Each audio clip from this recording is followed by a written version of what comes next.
Welcome to the King Angel Show. As you know, this is True Crime Night. I'm your host, King Angel, San Francisco Bay Area live streamer and content creator here on YouTube, Twitch, and Facebook. Hope you're having a great night. Another day, another true crime episode. We're going to start a little bit earlier today. I will quickly say hello. How's everyone doing? Hope you're doing well. Hope everyone's having a great week. Haven't seen each other since Wednesday of last week, but here we are.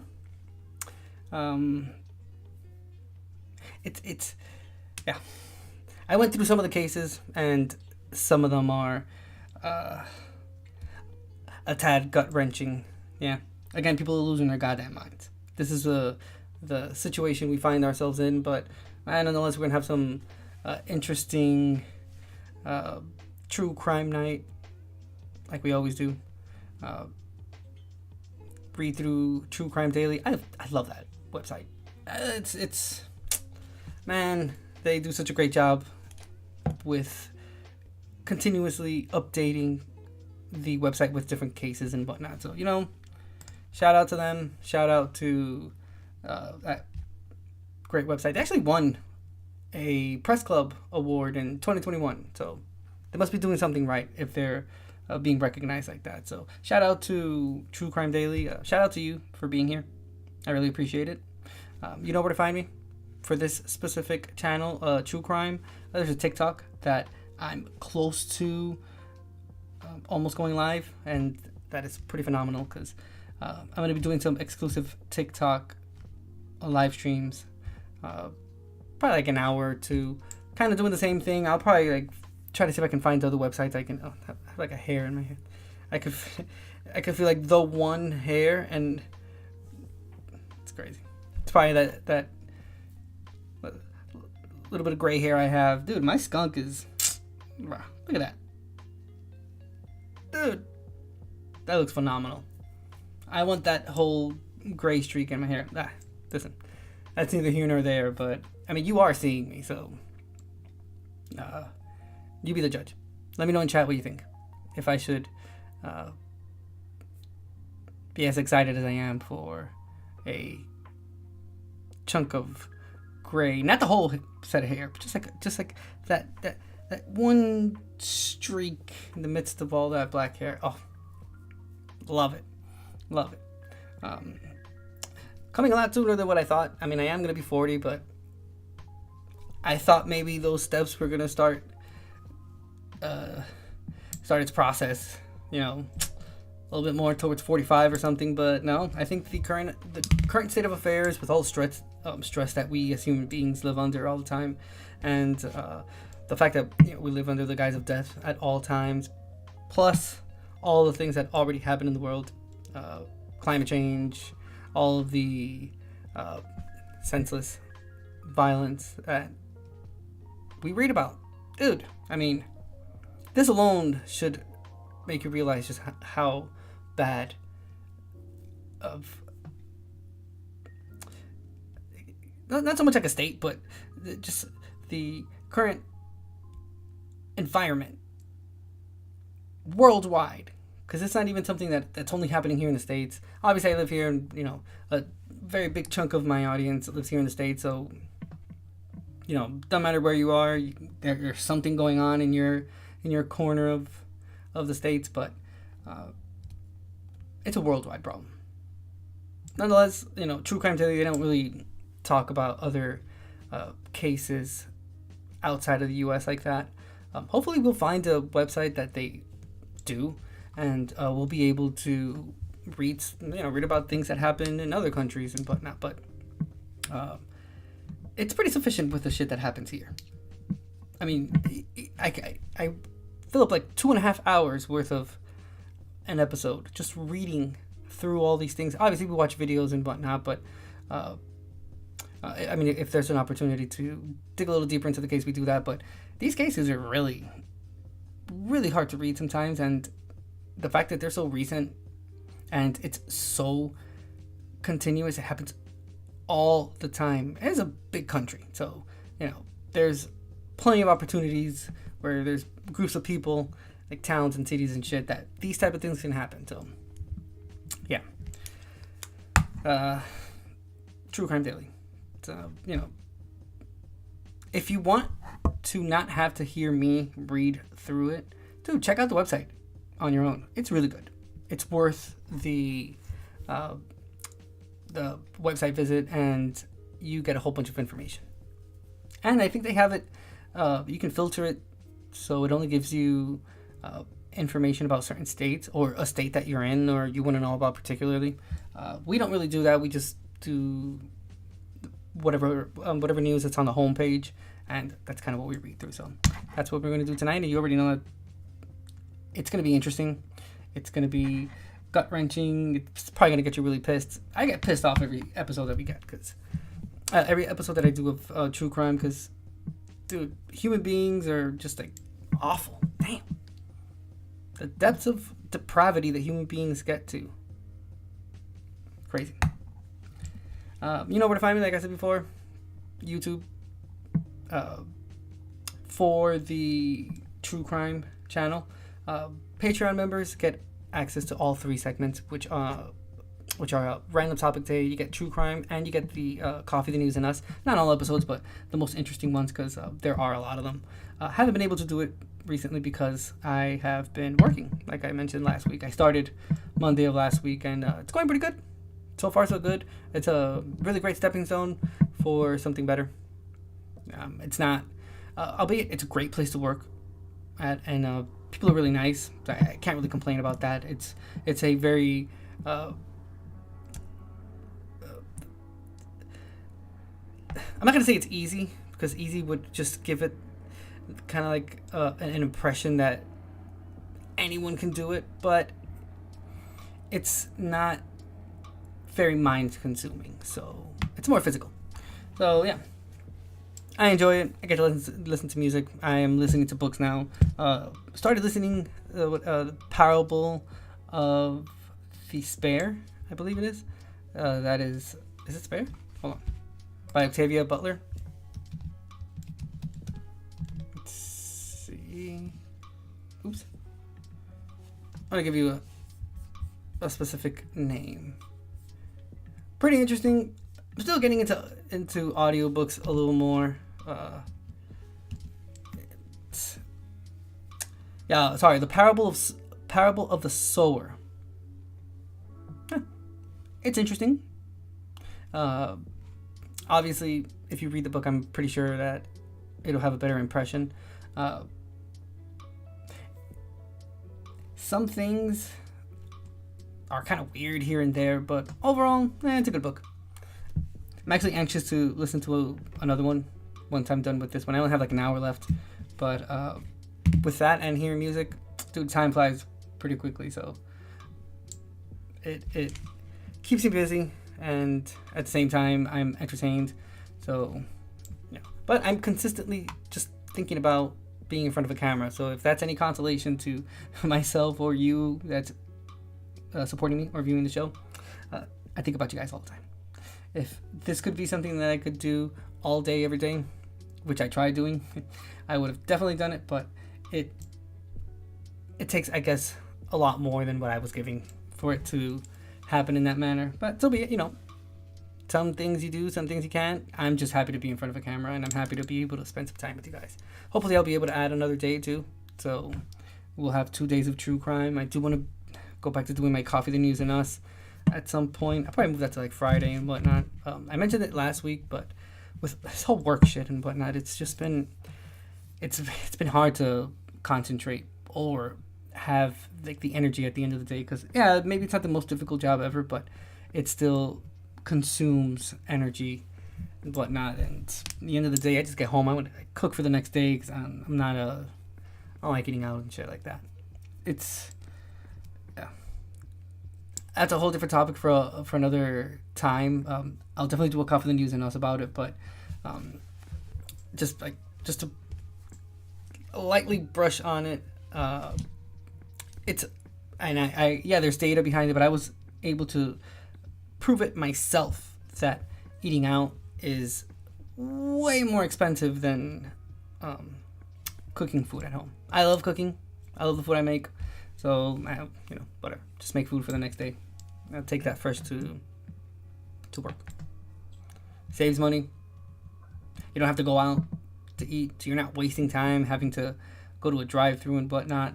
I take my Switch, so I'm able to play some a little something while I'm there, just on break and whatnot. So I enjoy it. Well, listen, I went down a rabbit hole, but you know where to find me all across social media for the King Angel Show: Instagram, Facebook, X, I guess it is, Threads, TikTok. For TikTok, you can obviously follow me on the King Angel Show, but like I mentioned before, True Crime, that's where it is. That's where I post all the clips of the cases that we read here. I don't post any of the other parts because that's the best thing of it. You know, yeah, you hear me read it, but we talk about it afterwards, and I give you my 2 cents, and sometimes my 2 cents is right on the money. I mean, can't be wrong all the time. Even a broken clock is right once. All right, listen. I'm not gonna take any more of your time with my intro. Like I said, support me over on Patreon. I would greatly appreciate it. That's $2 a month. Get access to all 3 segments, private Discord channels, reaction review videos that are only for Patreon members. A whole bunch of benefits. Check it out. I would greatly appreciate the support. And if you can't do that, dude, you can follow me over on Twitch. You can subscribe to my YouTube channel. You can follow my Facebook page for the King Angel Show. I'll have one soon for True Crime, but for now, that's kind of what I have. Parent channel is the King Angel Show. Everything else stems from that one channel. So True Crime and Coffee, the News, and Us, they come from the King Angel Show. So you can just follow one, follow them all. Hey, I'm here to entertain you, baby. That's what I'm here for. I'm here for a good time, not a long time. I mean, it is true. I'm not lying. I say that to myself all the time. Damn you, Drake. All right. That's about it with my intro. If you're listening to this episode, it's because you're a Patreon member. I really appreciate it. It means the world to me. I go on rant sometimes, but yeah, it's who I am. It's part of the King Angel Show. We're going to jump right into the cases now. Follow me over on Discord. Just join the Discord, I'm sorry. That's the King Angel Show. I changed the name on it. I have some channels there that are exclusive to all the segments. We have channels that are for watching movies, channels for listening to music, TV shows, a little bit of everything. I'm looking for a mod at this point, and I'm also looking for some active chatters.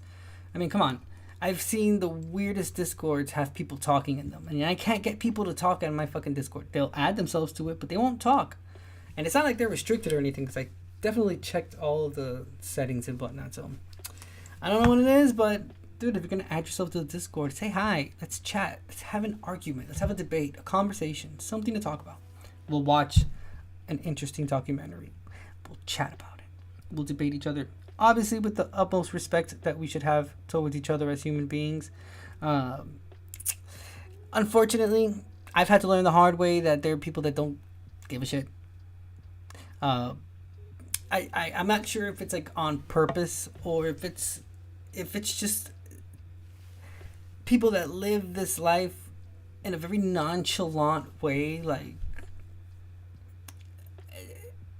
they occupy the space around them all by themselves, like there's no one else there. Yeah, it's 2023. We need to cut that shit out. I mean, we need to cut it out because I should not go into much detail, but I've mentioned it here before. Dude, I live under sound warfare. Let's call it that. I am literally being sound terrorized. Bro, I've gotten to the point of like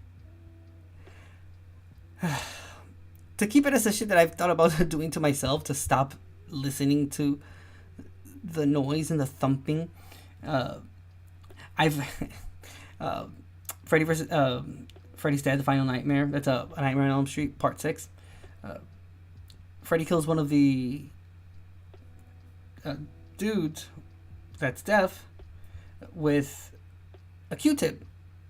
And I don't know why, but it's these intrusive thoughts are really weird because sometimes I think, like, I picture myself doing that to myself. Repeatedly, mind you. Not just that one time, like repeatedly in each ear to try to deafen myself so I don't have to deal with it anymore. It's crazy. It's crazy. Yeah, listen, we're going to start tonight's episode. I've already said this 3 times, but I don't know, man. The sense of education and knowledge, common sense. Bro, common sense in 2023 is not common. It's not happening. People, I feel like COVID has made people give up on stuff. I don't know. Or it's that COVID has brought out the worst in people and they just decided to run with that. That's like their new personality now. Because, yeah, like the level of just like no consideration for other people as human beings. I mean, we obviously see this with all these true crime episodes that we've done and all the cases that we cover here. There's just an extreme disregard for human beings and life in general. But I feel like that also applies to like other things as well. It applies to like peace.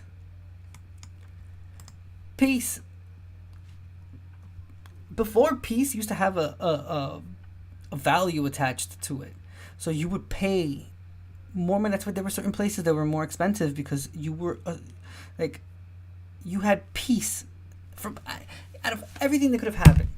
You know, you were assured some sort of comfort because of the amount of money that you're paying. Because everything is so expensive now and the cost of living has gone up, I kind of feel like that also applies to just like rent and like people and whatnot. I mean, I don't know. Inflation has gotten the best of everyone and everything. But yeah, 2,500 bucks ain't shit anymore, and it's not buying anyone peace. That's it. It's not. That's gone out the window, because everything is so expensive that it doesn't have the same value as it did before.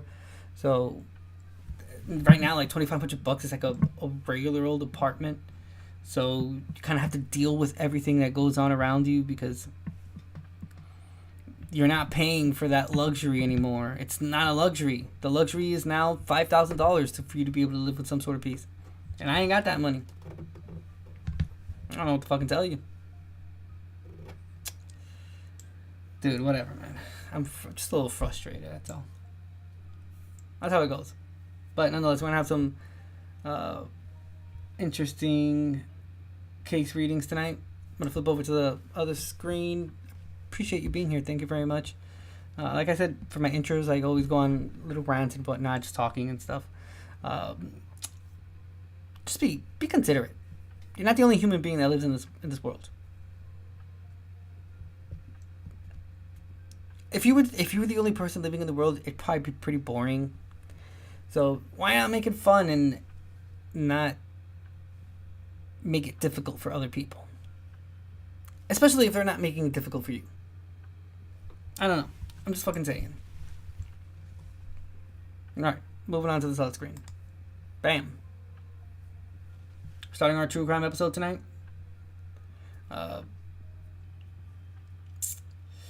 Yeah. It's the first one, huh? I mean, you can obviously read the title, but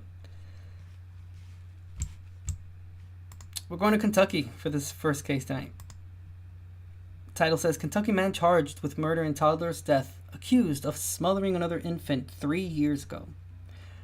We're reading from True Crime Daily. This is in Whitley County, Kentucky. And it says a 22-year-old man accused of strangling and killing a 3-year-old girl this year was recently charged with allegedly smothering an infant in 2020. The Lexington Herald Leader reports Jordan Blake Taylor was indicted August 3rd on a murder charge for allegedly smothering a 6-month-old in 2020. He will be arraigned on this charge this month. Taylor, however, was arrested in February after the 3-year-old died at a local hospital. He is currently in custody at the Whitley County Jail on charges of murder, third-degree criminal mischief, first-degree sodomy, and first-degree strangulation. According to a statement, on February 11th, Whitley County EMS responded to a home after receiving a call about an unresponsive 3-year-old child. Medics transported the victim to Baptist Health Corbin, where the child was pronounced dead. WKYT-TV identified the child as Amora Smallwood. Kentucky State Police detectives arrested Taylor, but 2 months later, Smallwood's mother, Alexandra Ward, was also taken into custody. Ward is being charged with murder and strangulation. Whitley County Sheriff Bill Elliott told WKYT Smallwood had bruises on all areas of the body, not just one area, and that they were in different stages of healing.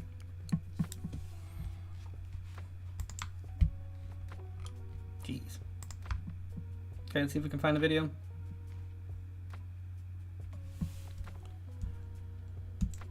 Oh, boo-hoo. I left the music on for that one, I'm sorry. Alright. Let's check out this video. See what WKYT.com has to say about the man facing murder charge and death of a young child. Kentucky State Police say a Whitley County man has been charged with the murder of a 3-year-old child. Court documents show that the young girl had injuries from her head to her feet. WKYT's Jeremy Tom spoke with the county sheriff today about the ongoing investigation. Kentucky State Police say 22-year-old Jordan Blake Taylor was arrested and charged with murder following the death of a 3-year-old child here in the Woodbine community of Whitley County. Sheriff Bill Elliott has been involved in law enforcement for decades, but he says he could have never been ready for the sort of discovery that they made on Sunday. Elliott says they got a call about an unresponsive young girl Sunday afternoon. She was taken from her home in Woodbine to Baptist Health Corbin, but was ultimately pronounced dead by the county coroner. Court documents show Taylor was the boyfriend of this child's mother. Elliott says Taylor's explanation for the child's injuries as being accidental was not consistent with what they saw. There was bruising on all areas of the body, not just one area. Kind of odd that it's a common theme in these true crime daily cases that we read. That, dude, it's always like the boyfriend or something. It's like I'm not quite understanding. Like, those are your kids. Like, I don't know. My opinion, I think that there should be some type of level of separation between like your kids and just someone that's not the father of the kid. Albeit, we have seen many cases here where it is the actual parent. I mean, we read a whole bunch of them last week. But we've also read a lot of cases of like boyfriends or like just like random like dudes that commit these heinous crimes against kids. But the kids aren't even theirs. Like, this specific case, the mom did receive charges. So it's obvious that it was both of them. But some of the other cases that we've seen, like the one that we saw, like I think it was maybe last week or the week before, some guy that he grabbed like his girlfriend's kids and he like beat them up by the hair, and like he punched them in their like genitals and whatnot. And I'm sitting here reading the case to you guys, but I'm thinking to myself like, bro, but this is like a boyfriend. Like, I don't understand. Like, how could you have like just like these random dudes with your kids like that? Like, what? I don't know, man. I don't know. Maybe I still have this like old mentality that there should be some level of like separation between them, and it has to take time before it gets to the point of you introducing them and whatnot, let alone moving in with them. Because, bro, you don't know. And that's another common theme in all these cases that we watch here. It's the fact that, dude, you don't really know who you're with.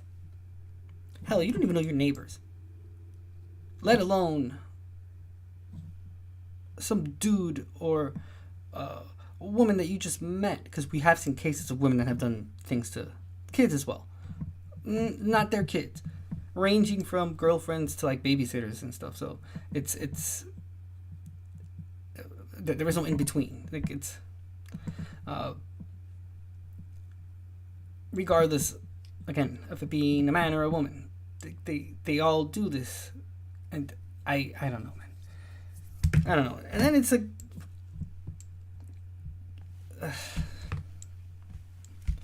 because do it to an adult. It's just like, but why a kid? You feel me?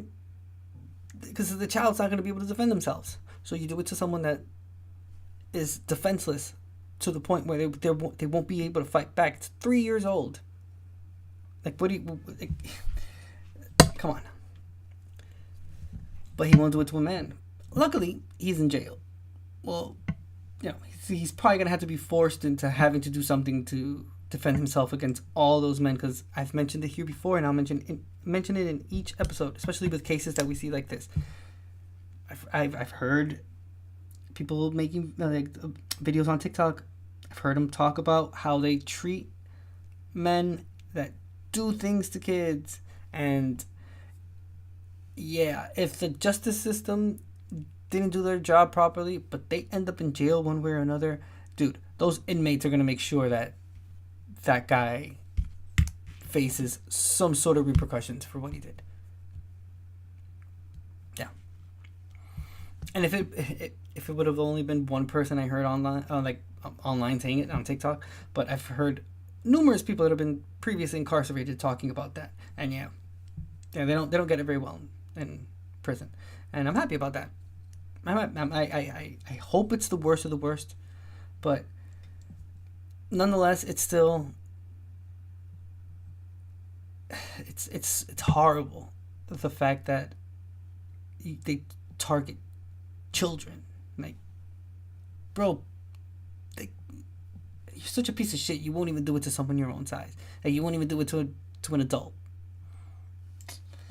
Man, whatever. Also, we need to talk about the fact that this person was roaming free, and then he was arrested. But he had already committed a crime 2 or 3 years before. Sort of the same thing. I don't know, man. Sometimes I wonder what my tax money goes to, because taxpayer money is what pays, for the funding of all these state prisons and whatnot, where they are. I don't understand. If the whole point that you're taking taxes from our money is to ensure that these people are incarcerated and you're letting them out, like, isn't that counterproductive? Whatever. All right, let's move on. They were in different stages of healing. Bruises ranged from her head to her feet. Elliot says it's sad to see a child so young suffer through so much. And very tragic. And like I said, I've done this for 32 years now, and no matter how many times we go on a scene like this, it's something you never get used to seeing. So we can just pray that justice will be done. Taylor was arraigned in Whitley County District Court this morning and is currently being held on a $250,000 bond at the Whitley County Detention Center. In Woodbine, Jeremy Toms, WKYT. Jeremy, thank you. And Taylor's preliminary hearing is set for February 27th. The child's body has been taken to the state medical examiner's office in Frankfort for an autopsy. State. Damn. That sucks.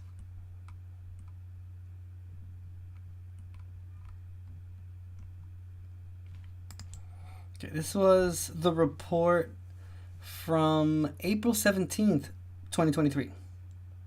This is when they arrested the mother. Let's watch this real quick. With breaking news. Same website, WKYT TV. Kentucky mom now facing charges in connection with death of child. Let's check this one out. News out of southern Kentucky. The mother is now facing charges in relation to the death of her daughter.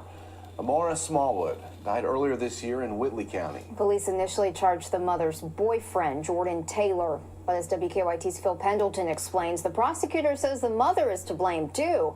He has our top story at noon. The Whitley County grand jury met earlier this month, and today indictments were read in open court. Jordan Taylor, who was arrested not long after the 3-year-old died at the Corbin Hospital, was originally charged with murder and some other charges. Today, an indictment was read against him in open court, charging him with murder, sodomy, and strangulation. But then a second indictment tied to this case was also read, and that was for Alexandra Ward.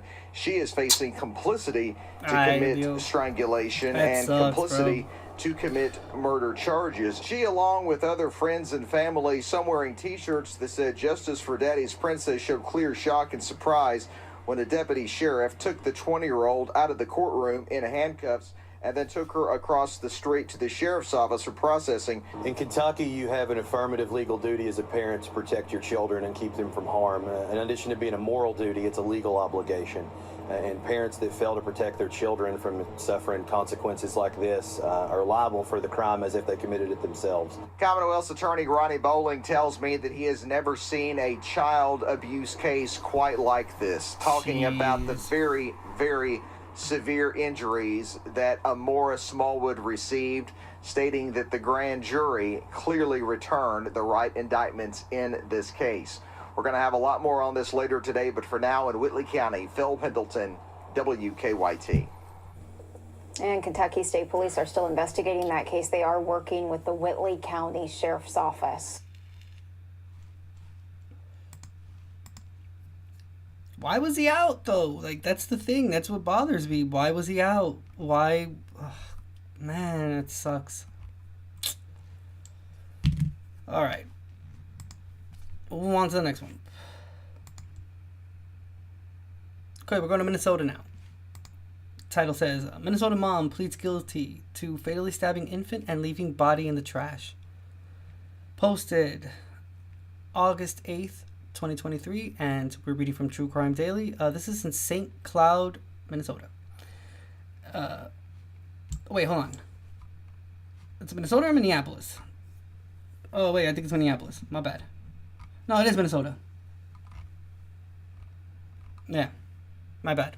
I'll start over again. We're heading over to Minnesota. Title says, Minnesota mom pleads guilty to fatally stabbing infant and leaving body in the trash. This was posted August 8th, 2023, and we're reading from True Crime Daily. This is in St. Cloud, Minnesota, and it says, a woman pleaded guilty last week to killing her 3-month-old child by stabbing him to death and leaving him in a trash can. KMSP-TV reports Fardousa Abdillahi entered the plea for second-degree murder August 2nd. Abdillahi faces a maximum of 30 years in prison.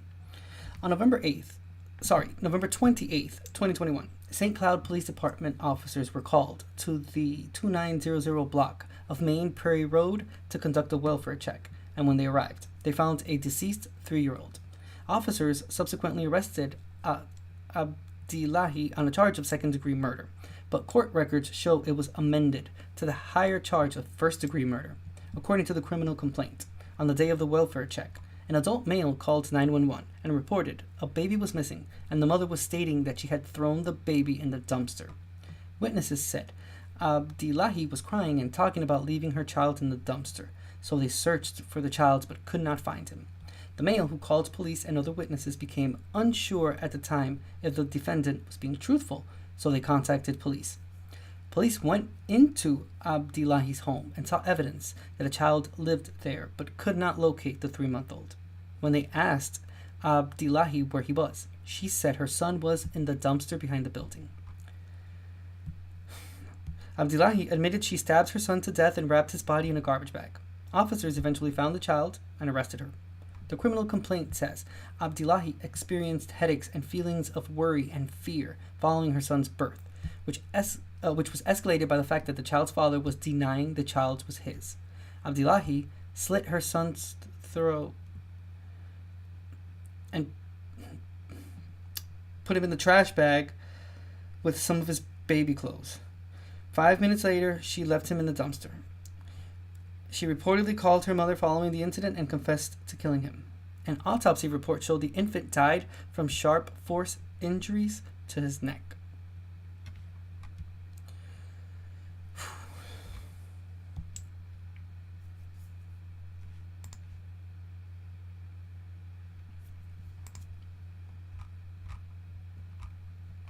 Wow. Damn.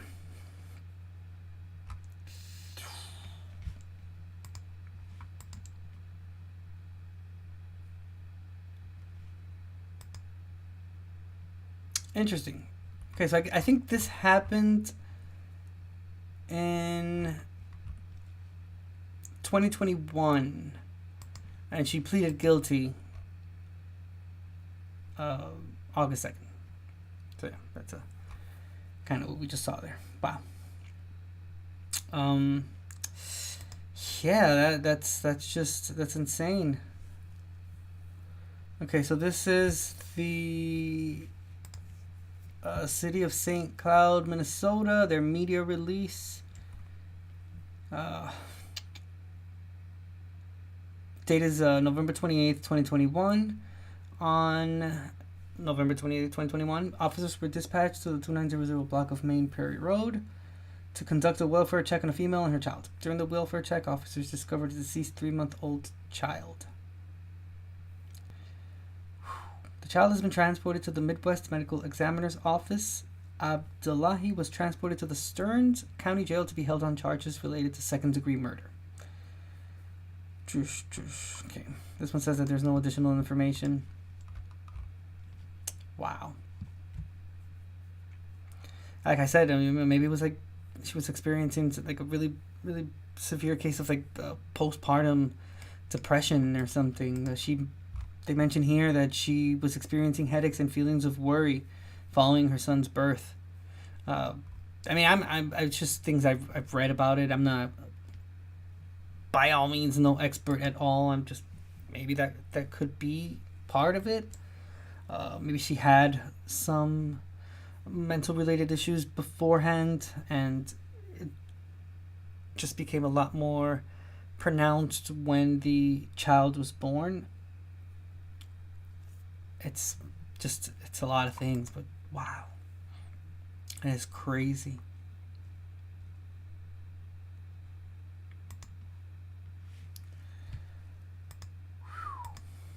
All right, moving on. We're going to Maryland. Title says, Missing Woman Found Dead on Popular Maryland Hiking Trail. Posted August 7th, 2023. Reading from True Crime Daily. This is in Bel Air, Maryland. And it says a homicide investigation is underway after a missing 37-year-old woman was found dead on a popular hiking trail over the weekend. According to a press conference held by Harford County Sheriff Jeffrey Gawler, Rachel Morin left her home on Saturday, August 5th, at approximately 6 p.m. to hike the Ma and Pa Trail in Bel Air. Her family became concerned when she didn't return, and her boyfriend reported her missing at around 11:20 p.m. During an initial search of the area, Gawler said deputies located Morin's vehicle parked near the trail. The vehicle has since been towed and will be processed for evidence. The sheriff's office posted a missing person alert on social media, which was shared over 2,000 times. On Sunday, August 6th, shortly after 1 p.m., a citizen reportedly called 911 to report a deceased female body off the trail. Gawler said investigators firmly believe this is the body of Morin, but the medical examiner will ultimately confirm the victim's identity. Investigators believe Morin was killed sometime while she was on the trail on August 5th between 6 p.m. when she was found. The sheriff's office has not identified any suspects, and the investigation is ongoing. Damn. That's... Damn.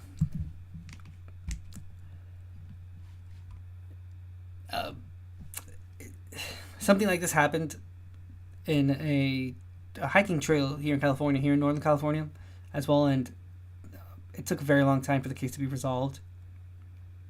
But yeah, it kind of reminded me of that same situation.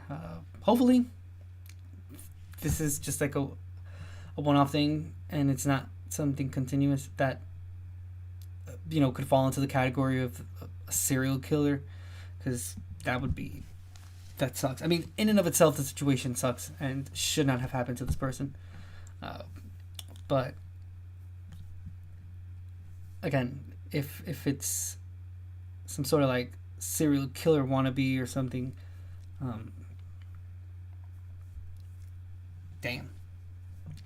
Can't even trail anymore. You can't even hike. Can't even go for a walk. It's crazy. This actually is still being investigated, like the article says. So they don't have anything other than the press conference that the sheriff's office posted off of Facebook. We'll hear a little bit, and then we'll move on to those days. We're here to follow up on what I think our entire community knows, sadly, what is a homicide along the Mampah Trail here just outside the town limits here in Bel Air that happened sometime early this morning or today. But at approximately 11:23 last evening, our deputies responded to a report of a missing person. It was reported by the individual's boyfriend that Rachel Morin, who's age 37, had headed out from her home on Old Emerton Road around 6 p.m. to go to the Mampah Trail. Once she had not returned as and when expected, the family was obviously concerned. Initial information from the boyfriend, again, the caller who reported her missing, indicated her car was at the lot at the trailhead here on William Street, behind like where Independent Brewery is, the people that are familiar with Bel Air. The car was there, but she was not. During the initial search, again, deputies did locate her vehicle at the William Street entrance. The vehicle, during the investigation, was towed to our CID building up in Forest Hill, where it will be processed for any and all evidence.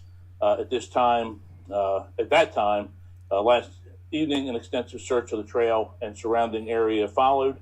A notice to the public was put out by this office, by our Office of Media Communications.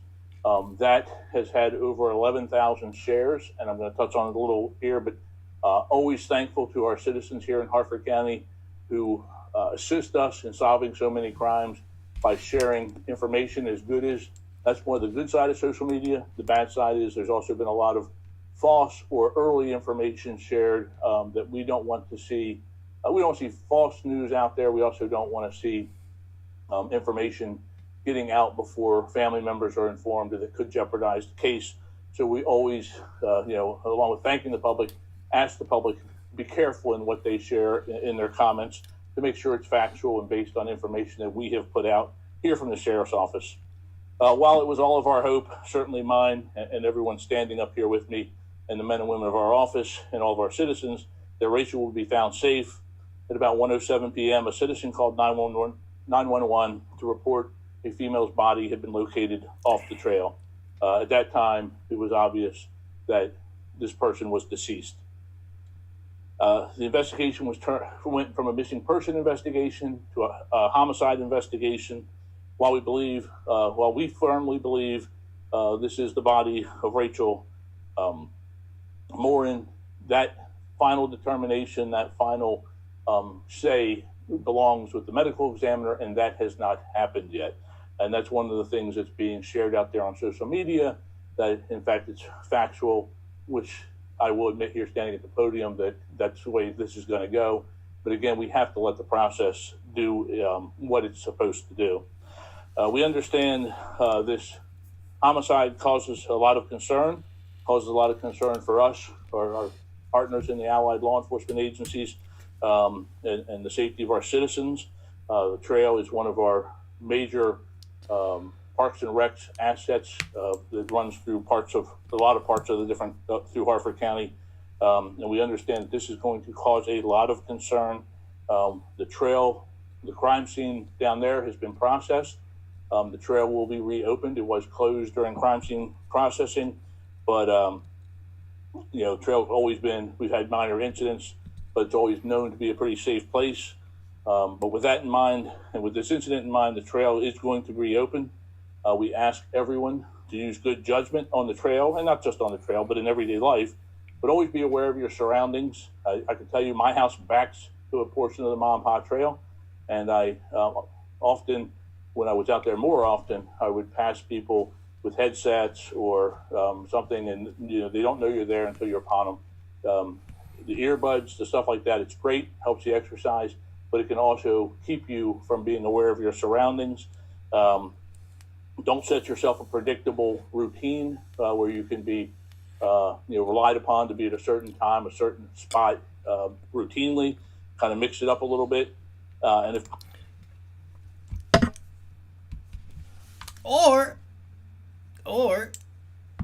or you could do like a very thorough investigation of what the fuck is going on and not open the trail again until you are able to figure out what happened and maybe get a lead on a suspect or something. Maybe arrest said suspect so things like this won't continue to occur. Because I mean, if they open the trail again, what happens if this were to occur again tomorrow or some shit like that? You feel me? Like, don't open the trail so quickly, because this happened yesterday and the trail's already open today. So I think they found the body today at 1:06 p.m. Eastern Standard Time, which would be 11 a.m. here, Pacific Standard Time. So maybe too soon to open up that trail. Should have kept it closed, but we'll keep an eye out on this one. I'll put it on the list of the ones that I have, a list that I have of all of the cases that we've seen up until this point, or the majority of them that I remember, that I'll keep an eye out to see if there's any relevant information that comes out. But the good thing about True Crime Daily is that they put updates like the one that we just read previous to this case. So hopefully once they gather more information of maybe a potential suspect on who killed Rachel and just like left her in on a trail. I'm kind of curious how long the Mon Pa Trail is. 3.3 mile section. So let's see.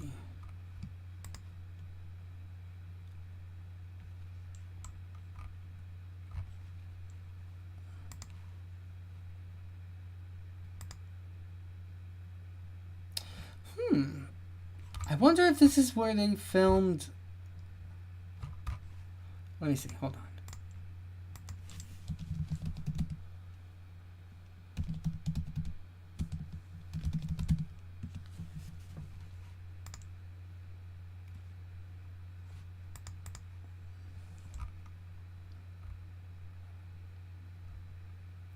No? Sorry. I thought it looked a little bit like the trail that they use in a scene for Silence of the Lambs, but might not be. They don't say anything here about maybe any movies that have been filmed there. Okay, wow. And the Rachel Morin case pops up automatically. Dozens of Bel Air community members gathered to walk the popular Mon Pa Trail where a woman was found killed on Sunday. So she was found on Sunday. Damn.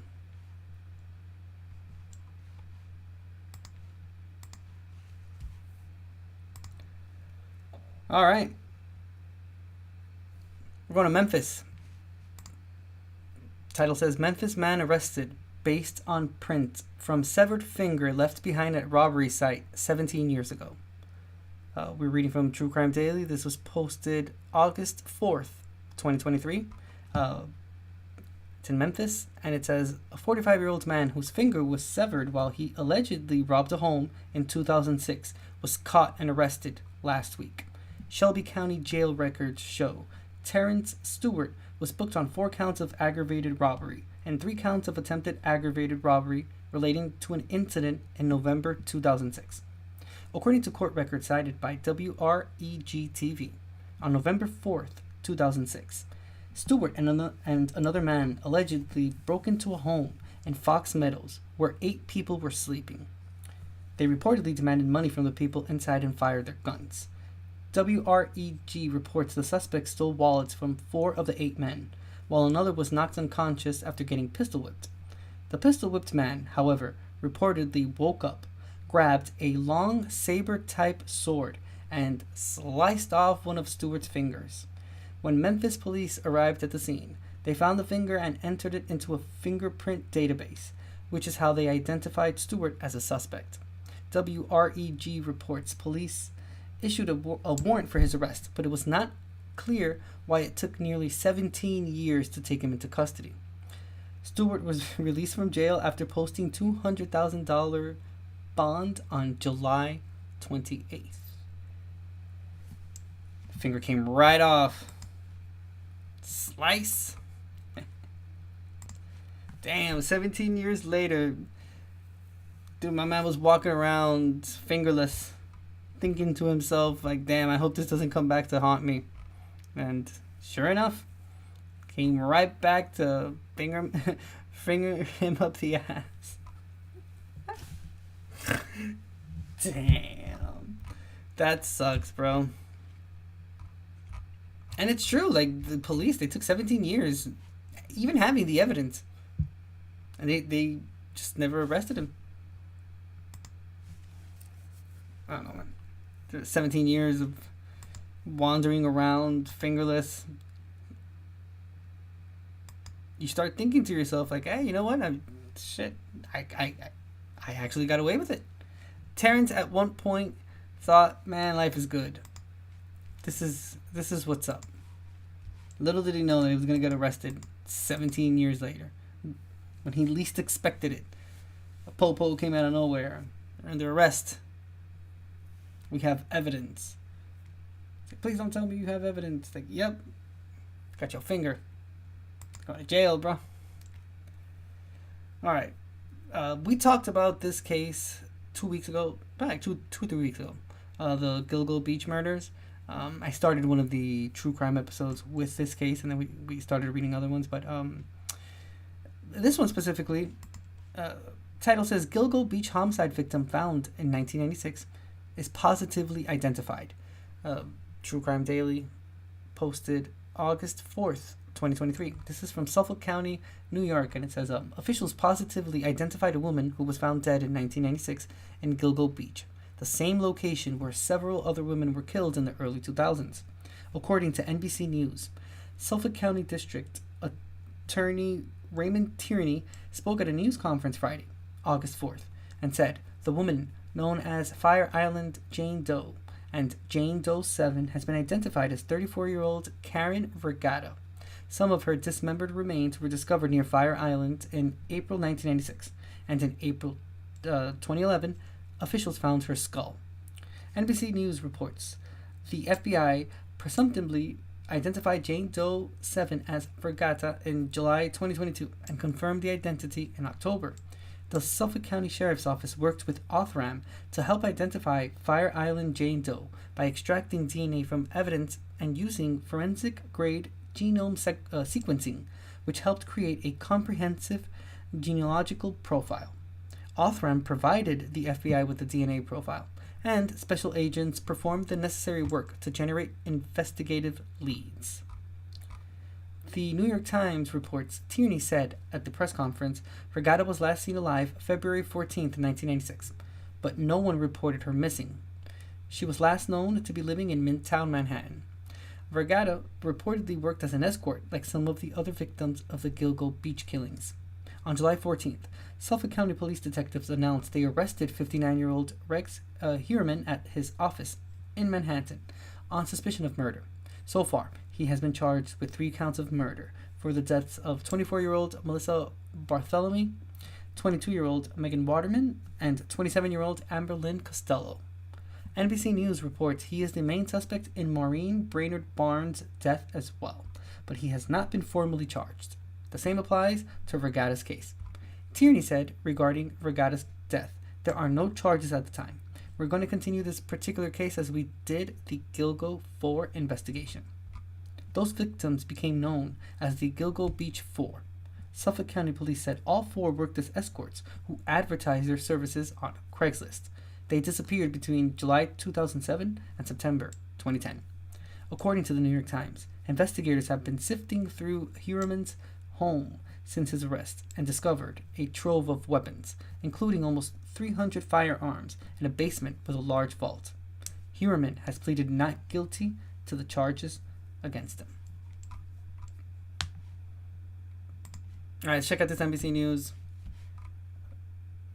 coverage. No. Sound is going to come out of nowhere. Let me...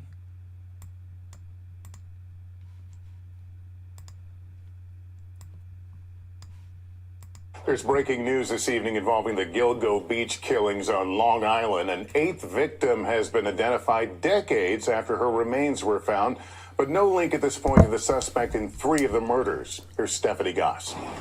Even though accused serial killer Rex Heuermann sits in jail awaiting trial, there are still many unanswered questions in the Gilgo Beach murders case. At least 11 bodies were discovered on Long Island over a decade ago, and Heuermann is accused of killing 3 of the women. Today, a breakthrough. We are here to announce that as part of the Gilgo Task Force re-examination of all the evidence in the case, we were able to identify Fire Island Jane Doe as Karen Vergata. Karen Vergata was 34 years old, living in Manhattan and working as an escort. Her remains were discovered in 1996 on Fire Island, off the coast of Long Island. Police couldn't identify her. Nearly 15 years later, Vergata's skull was found here in a wildlife sanctuary, miles from the other remains. The DA did not link Vergata's death to Rex Heuermann. He also didn't say how her skull wound up here in these bushes so far away from the rest of her body. What we do know is that where I'm standing is about 4 miles from Gilgo Beach. In 2010, police discovered 4 bodies on Gilgo Beach. Rex Heuermann is accused of killing 3 of them. Police believed at the time they had a serial killer. In the search for more victims, they found Vergata's skull over 5 months later. But no ID was made until Suffolk County officials assembled a task force, including members of the FBI, last year. In September of 2022, the FBI was able, via a genetic genealogy review, to identify Ms. Vergata presumptively as Fire Island Jane Doe. Heuermann has not been accused of her murder, and he pleaded not guilty to killing 3 other women, vowing to fight his case in court. Stephanie joining me here. Do we know why it took so long to identify Vergata's body? You know, Lester, the DA says that no one reported her missing. Her family may not have been looking for her. The FBI relied on that large DNA database that now exists to identify her. An American nurse and her daughter are free tonight in Haiti almost 2 weeks after... Oh, yeah, I saw that. It's actually pretty interesting.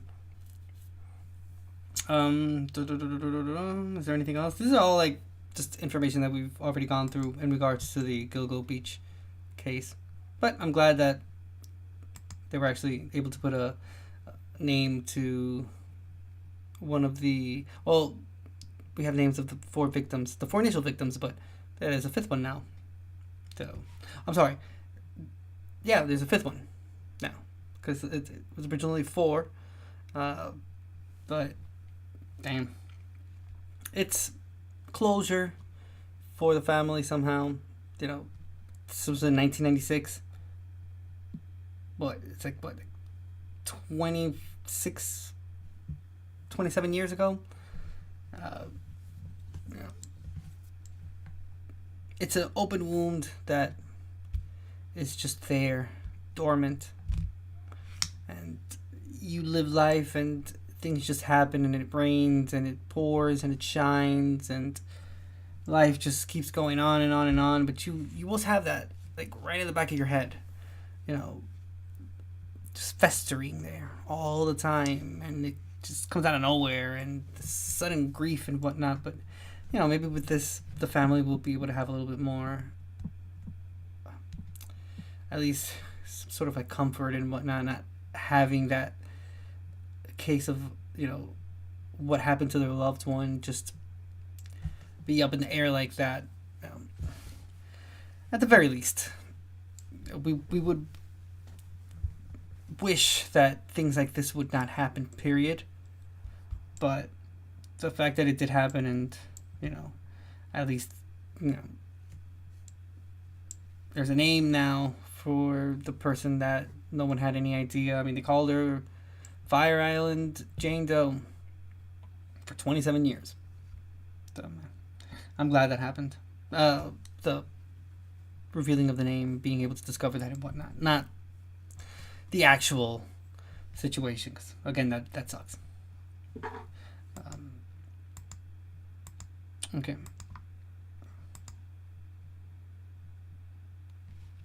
We're going to Florida. Title says, police seek husband of woman whose remains were identified 15 years after discovery in Florida shallow grave. This was published August 4th, 2023, True Crime Daily, and this is in Sarasota County, Florida. And it says, officials are searching for answers about a couple after investigators positively identified a woman who was found dead in a shallow grave over 15 years ago. According to the Sarasota County Sheriff's Office, on February 6, 2007, authorities discovered a woman's skeletal remains in a wooded area near Ashton Court, but her identity remained unknown, and the case went cold. More than a decade after the discovery, in November 2022, the Sheriff's Office began working with DNA labs and used genetic genealogy and DNA testing to help identify the victim. In an August 2nd news release, the Sheriff's Office identified the victim as 39-year-old Gianna Lynn Burris. She reportedly lived on the 6200 block of Pauline Avenue in Sarasota with her husband, James Burris, and son, James Burris Jr. James Burris worked at a local auto shop, and her son was in elementary school around the time she died. Her family, however, never reported her missing, which the Sarasota County Sheriff's Office said complicated the investigation. According to WVTV, investigators were ultimately able to identify Gianna Lynn Burris once they removed calcium from the bones. Sarasota County Sheriff's Office Lieutenant Mark Lefebvre told WWTV the bones indicate it was not a natural cause of death. Gianna Lynn Burris and James Burris were reportedly struggling around the time she died, and they had a very volatile relationship. Their remains were allegedly discovered near the body shop where James Burris worked. Burris allegedly created stories about his wife's whereabouts. Lefebvre told WVTV he had different versions, honestly, of what happened to their relationship, but when he sat with detectives, he provided no details. He gave no information. Investigators reportedly searched the body shop where Burris worked this year, but didn't find any significant evidence. The sheriff's office said the couple lived in Citrus County, Florida, as well as Frederick, Maryland, before moving to Sarasota County. Detectives have asked anyone familiar with the victim or her husband to contact the sheriff's office. Second one we read tonight. Second one. Listen, you guys do this, commit these crimes, and you think that it won't be discovered. And I will give you that some of them are cold cases that are never solved, but a lot of them do end up being solved. And with the power of technology and just how much we've advanced when it comes to genealogy, like we just mentioned right now, we just read here, genetic genealogy to be able to help identify the victim. It's not the 80s anymore, where it would take extensive periods of time and they didn't have the resources to be able to analyze things as quickly as they can now. It's 2023, baby. We've come a long way when it comes to investigations and whatnot and how they're conducted. So, yeah. Mind you, this was a very long time ago.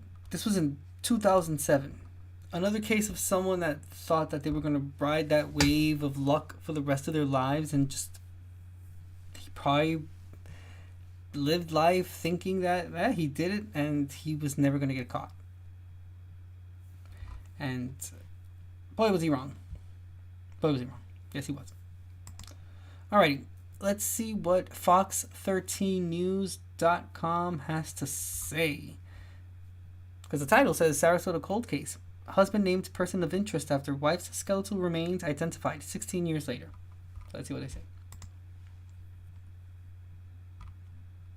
Boo. I had to take the ad blocker off. I thought I had already taken it off of Fox.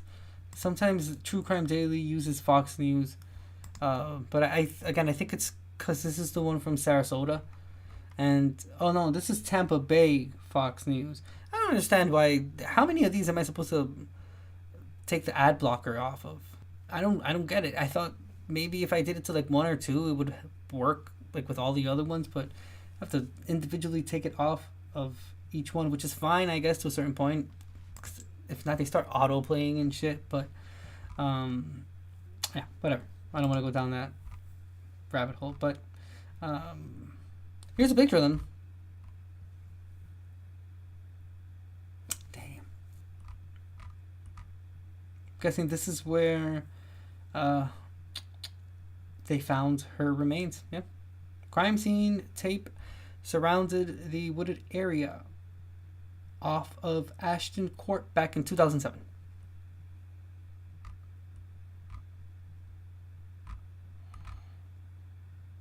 Dang, and they did it through the calcium in her bones. Crazy. Alright, let's watch the video. 16 years, the Sarasota County Sheriff's Office worked to put a name and a face to remains that were found in a wooded area. Through advancements in DNA technology, they have identified them as Gina Burrows. The Sheriff's Office says her husband, James Burrows, is a person of interest in her death. Yeah, but as Fox 13's Kimberly Quizon reports for us, deputies and Gina's aunt and uncle are now asking for help from the community to help close this case. From a single photo, Gina Burrows and her husband, James, along with their son, appear happy. But a photo only shows a snapshot of a moment. They were just struggling at the time, and they had a very volatile relationship. Sarasota County deputies say in 2006, James left Sarasota abruptly and without his wife. In February of 2007, bones were found off Ashton Court in a shallow grave just behind the auto body shop where James worked as a mechanic. The bones indicate that it was not a natural cause of death. Calcium on the bones made it difficult to pull DNA, but deputies never gave up. Last November, a new process from DNA Labs International identified the remains as Gina. Once that calcium was removed, they had now had a much readable, clearer picture of a DNA sample. And from there, it was able to go into family tree and genetic genealogy. Lieutenant Mark Lefevre says over the years, James crafted tales of where Gina went. He had different versions, honestly, of what happened to the relationship. But when he I think I said the name wrong. He provided no details. And he told those stories to Gina's aunt and uncle. It's something you don't want to have happen to anybody. By phone from Maryland, Claire Wiedmeyer and his wife June Gray remembered their niece. She was a very loving, fun, a warm person. She really had a lot to do with family. Deputies say James Burrows is a person of interest in the case, and Gina's uncle hopes the community will step up to help. Or someone has to know something. People just don't disappear. Kimberly Quizon, Fox 13 News. Now, deputies say the couple only lived in Sarasota for a short time, less than 2 years, but their son went to school at Gulf Gate Elementary. They're hoping somebody will remember something. Damn.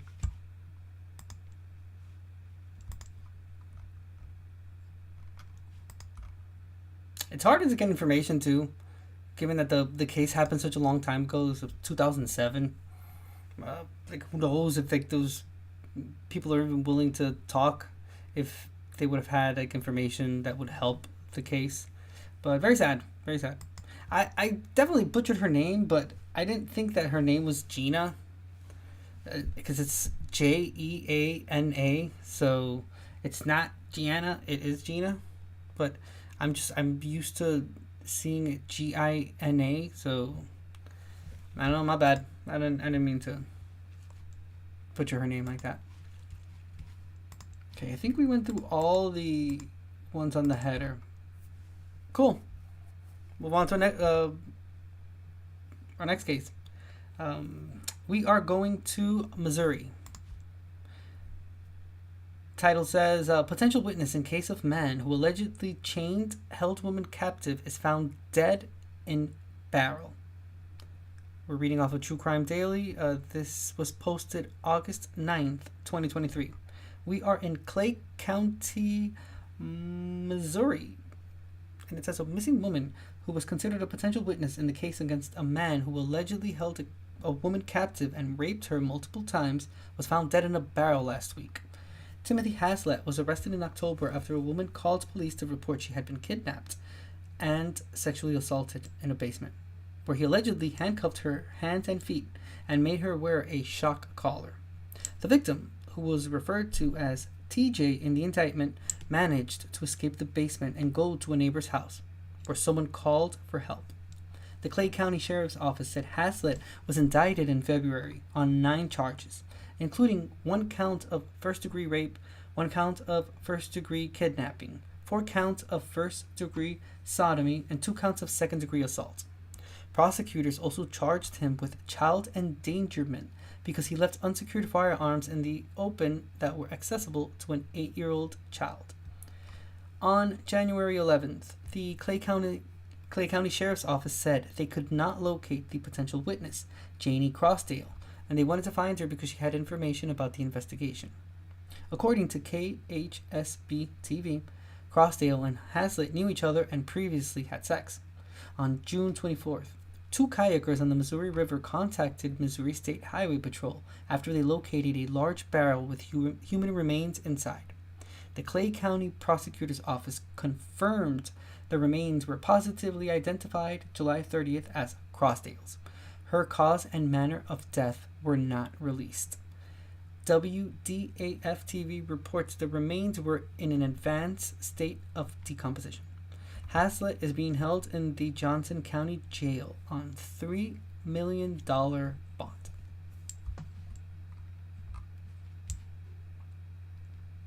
Wow. I was a little bit confused there. Because for a moment I thought that it was him that was in a barrel. And I was going to say, you fuck around, you find out. But it's not him. He did it to her. Shit.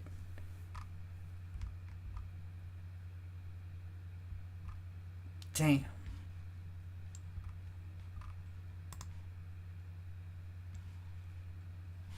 Okay, let me take the ad blocker off this. KSHB.com. This is in Kansas City.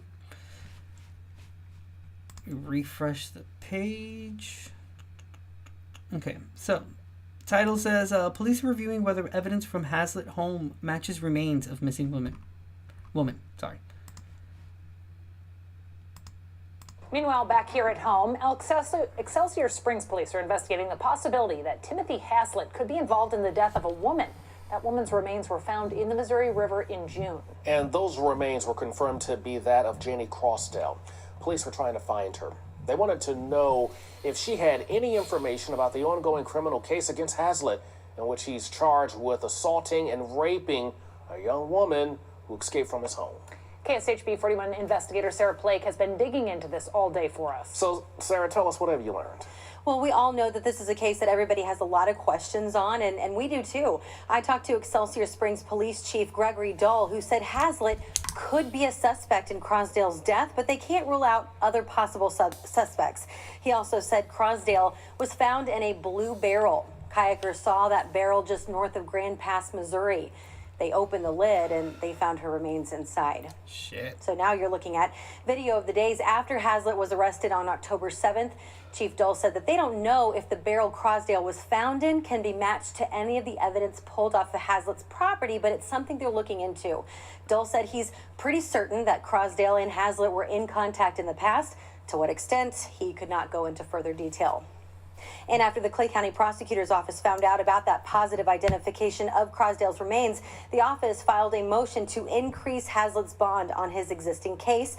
His bond is already set at $3 million, and his bond hearing is scheduled for Monday. For the I-Team, I'm Sarah Blake. Yeesh. Dang, so they did that. They raided his home in October. So this is a judge maintains $3 million by the same website, KSHB.com in Kansas City. It says a judge maintains $3 million bond in Timothy Haslett case. Investigation continues over witness. This was article was written by Lisa McCormick posted August 7th, 2023. And that's the monster right there. Let's see. So Kansas City, Missouri, a Clay County judge on Monday denied a motion to increase the bonds for Timothy Haslett, the Excelsior Springs man accused of kidnapping and repeatedly sexually assaulting a woman he had chained and locked in the basement of his home for several weeks. Dang. I want to read a little bit more. Sorry. I apologize for that. Came out of nowhere. I apologize. Sorry. Same website. This was posted June 6, 2023. And it says, accused Excelsior Springs rapist's attorney asked for client to be moved. But damn it, I want to know. Okay. This is the one I was trying to get to, which is the initial reporting of his the reason he was arrested the first time, and it was this is October 7th, 2022, and I guess this will explain to us why he's being accused of kidnapping and sexual assault before he did what he did to the woman that they found. So just keep that in mind. Let's see. Okay, so Kansas City, Missouri, a day-long investigation. I'll play the video now. Hold on. I wanna go through this real quick. A day-long investigation began Friday morning after a woman claimed she was kidnapped and sexually assaulted in Excelsior Springs, Missouri. ESPD, the Clay County Sheriff's Office, and KCMO Police Crime Scene Investigation Unit spent the day going through a large house looking for evidence. Police say they were alerted of reports of a woman crying out for help and knocking on doors before 8 a.m. A nearby resident took her in until she was able to speak with officers. She reported she had been held against her will and sexually assaulted at a residence in the 300 block of Old Orchid. Officers said it was evident when speaking with the woman that she had been held against her will. After questioning, she was transported to an area hospital for treatment. She was reported to be in stable condition. Authorities wrapped the initial investigation of the residence, located in the 300 block of Old Orchid, around 6:30 p.m. Earlier Friday, an Excelsior Springs police spokesperson said a search unit warrant was executed. KCPD crime scene investigation personnel assisted in the investigation. Police said a cadaver dog was brought out to assist with the investigation. However, police would not say if anything was found inside the home. They said the investigation would take several days and would continue on Saturday. It says, despite social media rumors about the possibility of other deceased victims and the woman mentioning other victims, police indicate they are unaware of any other victims at this time. This is again back in October. One suspect has been taken into custody, which is the monster, Timothy Haslett. Police said charges in the incident are expected Friday night.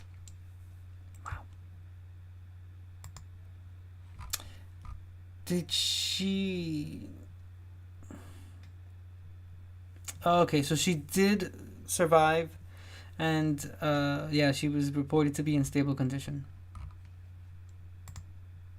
Out of Excelsior Springs, authorities investigating tonight with breaking news we told you about at the top of the hour. Out of Excelsior Springs, authorities investigating a reported kidnapping and sexual assault. Crews are still on the scene at a house on Old Orchard Road. They say this investigation will take several days to complete. Police say they were alerted to reports of a woman crying out for help, knocking on doors early this morning. And KSHB 41 reporter Bryant Madrick has been in Excelsior Springs all day long. Bryant, we know one person is in custody and authorities aren't looking for anyone else. So what else are you learning tonight?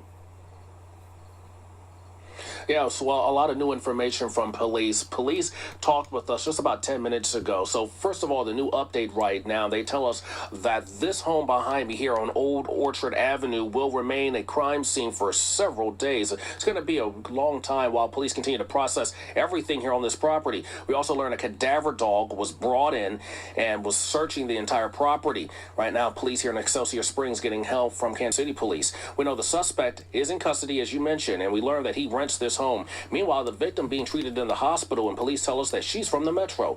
Police tell us around 7:47 this morning they received reports of that woman going door to door screaming for help, and they say that she had a rope around her neck and it appeared that she was being held against her will. I want you to listen to police as they tell us more about the cadaver dog that was on this property earlier today.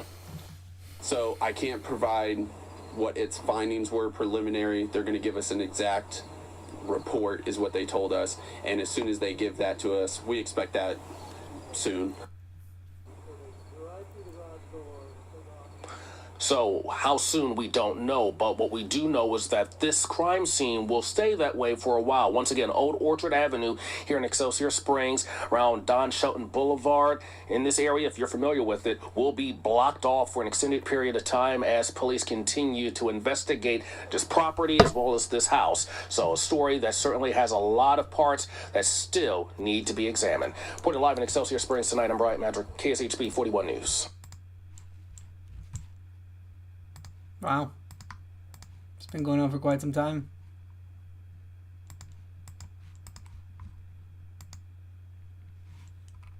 Right, moving on to our next sorry. I choked there. I'm going to get something to drink. We're going to Pennsylvania. Title says, Pennsylvania man allegedly drove into second story of a house in an intentional act. Oh boy. True Crime Daily posted August 9th, 2023, and we are in Decatur Township, Pennsylvania. Alright, and it says a 20-year-old man was arrested this week after he allegedly crashed his car into the second story of a home. According to Pennsylvania State Police, on August 6th at 3:15 p.m., troopers responded to a car crash at a residence on Alpharetta Road and determined the crash was an intentional act. The Junction Fire Company shared photos from the scene which shows the car at an angle on the roof with a back wheel hanging off. The Toyota Corolla's entire front grille and bumper are destroyed. The home's entire top window appears shattered along with the wall of what looks to be a home gym. Junction Fire said the suspect was not in the car, and firefighters put a tarp over the giant hole to protect the house from impending storms. Court records show Miller faces 8 charges, including aggravated assault, careless driving, recklessly endangering another person, and more. WJAC-TV reports several people were sitting on the bottom story of the home, right under the room where Miller crashed the car. Following the incident, Miller allegedly ran around the scene and claimed he saw demons. Court documents cited by WJAC allege he also believed he was a demon. Medics transported Miller to a nearby hospital where he reportedly made animal-like noises to a police officer and kicked a security guard. According to WPMT-TV, officials believe Miller was driving about 90 to 100 miles per hour when he crashed. He reportedly hit a culvert and the car went flying. An official at the scene reportedly said Miller was attempting to inflict self-harm due to a mental health episode. Holy shit. It's crazy. Damn, you see the picture? Like, this no lie. No lie. He literally drove into the roof. Look, you can see people on the left-hand side. There's like 2 people standing on the other side of the house. Wow. How? It's just, how did he get it up there though? Like, that's crazy. Yeah, let's see what the news has to say. Holy shit, that's yeah, dude, he ran into this person's roof. I'm just like, wow, I wonder if they have like a security camera or something. That would be the creme of the crop. If we could be able to see a video of how the fuck this happened, how this car ended up on the roof of that house, it would be so amazing. But what are the odds? If you joined us for 6 News yesterday, you probably saw a video of a car that crashed into the second floor of a Mifflin County home. Now, state police are saying it was intentional. Police are charging Evan Miller of Lewistown with crashing into the Decatur Township home. Police say Miller was driving between 90 and 100 miles per hour when his vehicle went airborne and crashed into the Alpharetta Road home. The car landed in the second floor of the home, directly above a room where 3 people were sitting. 6 News spoke with a firefighter on scene who says he couldn't believe his eyes. Our neighboring chief got on scene with a vehicle into the second floor. with the patient outside of the vehicle. So that was a big relief whenever he said it was outside of the vehicle. When we got there, we turned the corner and I was just amazed on what we were rolling up to. I've never seen that before in my life. According to charging documents, EMS personnel told police that after the crash, Miller left the vehicle and ran around the scene, claiming that he wanted to harm himself because he believed he was a demon. Police say that when an officer contacted Miller in an ambulance, Miller growled at the officer. He was taken to Geisinger Lewistown Hospital, where he allegedly kicked a security guard twice. He has not yet been arraigned on any charges. Yeah, you don't want to know what the worst part is? Or actually the best part. Let's call it the best part. That Toyota Corolla will probably turn right back on. And will keep riding. Because Toyotas are probably like the best built cars out there right now. Yeah, I wouldn't be surprised. Especially that year. That looks like one of those like 2004, 2005 Toyota Corollas. Before they started making cars with cheaper parts and whatnot. Dude, buffer that car up a little bit, brah. You got yourself a running Toyota Corolla. Takes a licking and keeps on ticking. Am I right? Am I right? I mean, can't go wrong with a Toyota. And this guy, he proved it by running it right into someone's roof. That is crazy. Wow.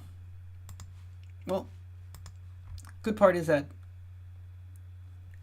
coincidentally, he didn't crash into someone's bedroom. This wasn't like late at night when people were sleeping, or, you know, shit. He didn't crash to the first floor where the actual owners of the home were sitting around watching TV, probably, or I don't know, just like conversing or being a family. And a car, dude, rams through a room upstairs. That's insane.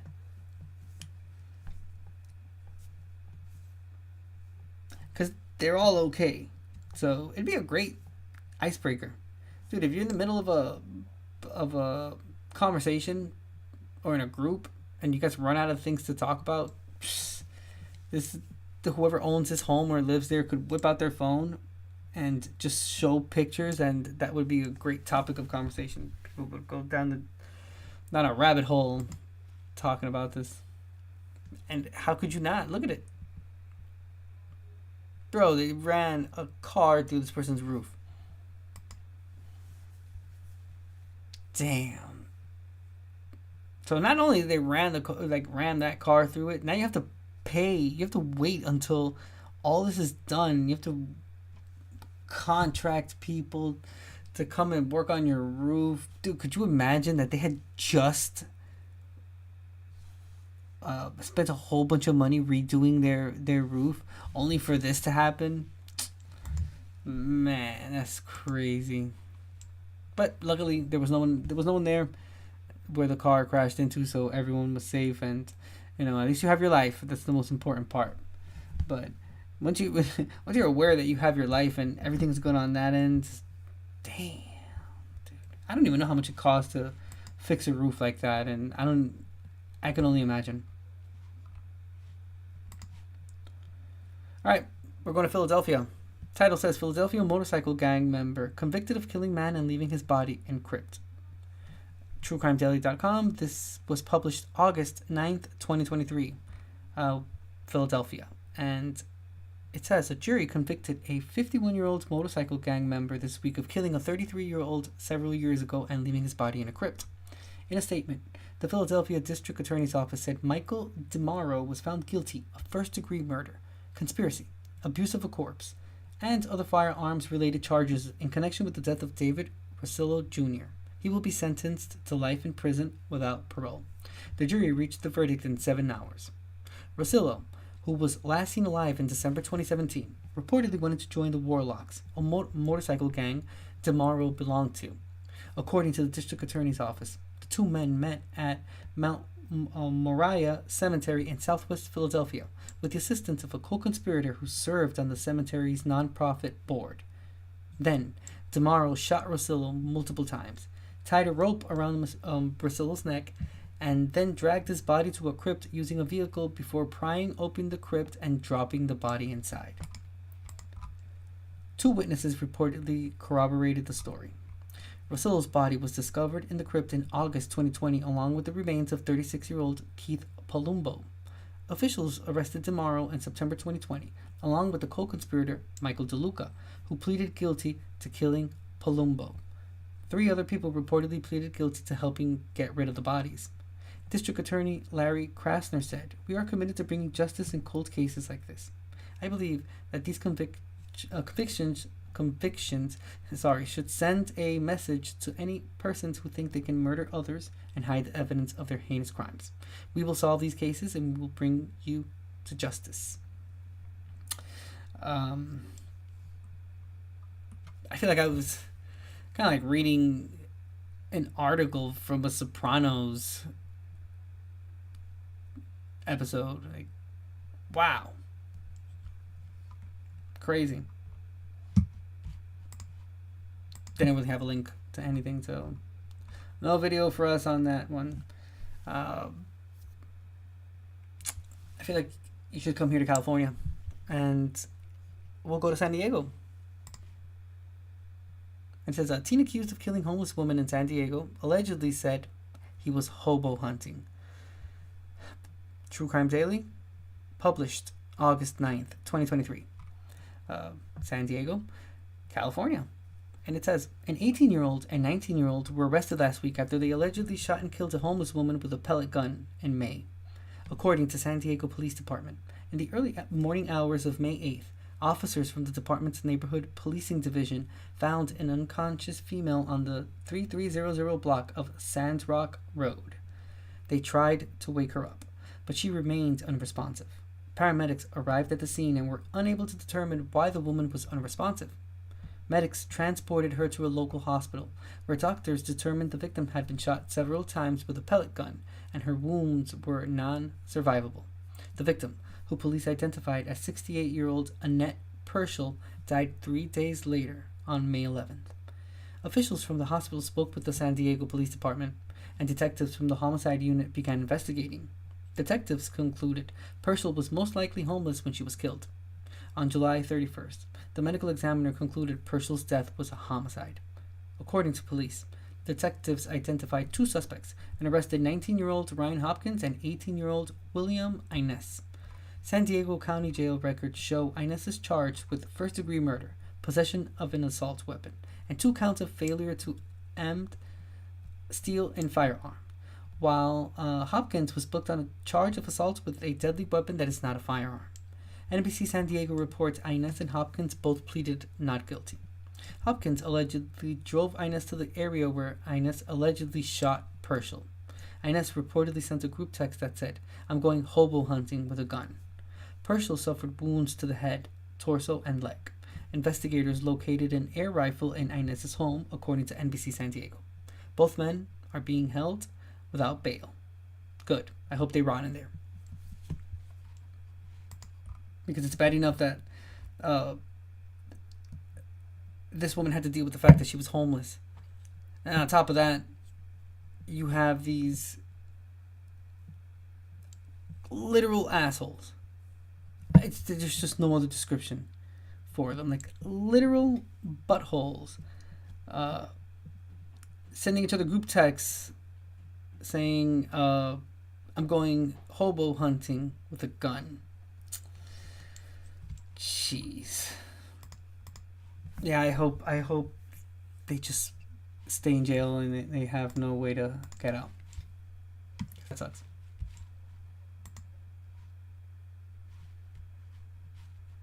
Wow, these videos are just starting on their own, huh?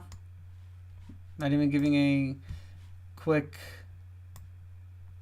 notification of like they're starting or something, but whatever. All right, so this is NBCSanDiego.com. Obviously, San Diego. Let's check out this video. Moments ago, 2 teens accused of shooting a homeless woman made their first appearance in court. The teens allegedly shot the 68-year-old woman in the Sarah Mesa neighborhood who later died of her injuries. They are now charged with multiple felonies. NBC7's Kelvin Henry joins us live outside of San Diego Central Courthouse now with the latest on this case. Kelvin.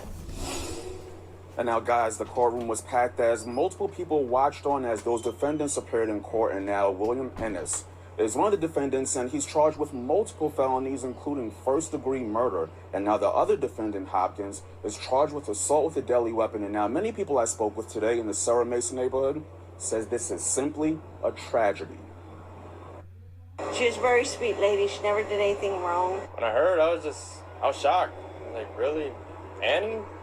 People in the Sarah Mesa neighborhood expressed their thoughts on the alleged actions of Hopkins and Ennis killing Annette Pershall on May 8th near Sandrock Road. I came to work in the morning and I saw the scene that many police gathered there, and yeah, I just kind of go and ask. Cause some of my co-workers, they came earlier and they saw her and they thought that she just slept. According to investigators, 3 days after she was shot with a pellet gun, she died of her injuries. On July 31st, Annie's death was ruled a homicide. Days later, Hopkins and Ennis were arrested. On Monday in court, prosecutors revealed they obtained telling texts shared with over 100 people. The awful message by defendant Ennis that I'm going hobo hunting with a pellet gun truly just shows just how depraved his conduct was. While the defense attorneys say they have not received that evidence and they will fight the charges. I'm unaware of that other than what we've heard about today in court. Now, obviously, as you heard today, there's a bit of a factual dispute, understanding that the defense has not received any of the paperwork so far. Cindy Coombs says the tight-knit Sarah Mesa community took care of Annie. I would give her sandwiches here through the time that she's been here. I say probably 6-7 years she's been in the neighborhood, moving from one spot to the other. Coombs says the community is going to miss Annie. I was sad. I was really saddened that happened to her because she didn't deserve it. She was living her own little life, and she didn't hurt anybody, and she was just, doing her own business.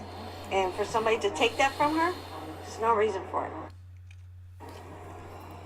And now, once again, both plead not guilty to the charges, and they're both due back in court later this month. But for now, live in downtown, Kelvin Henry, NBC7.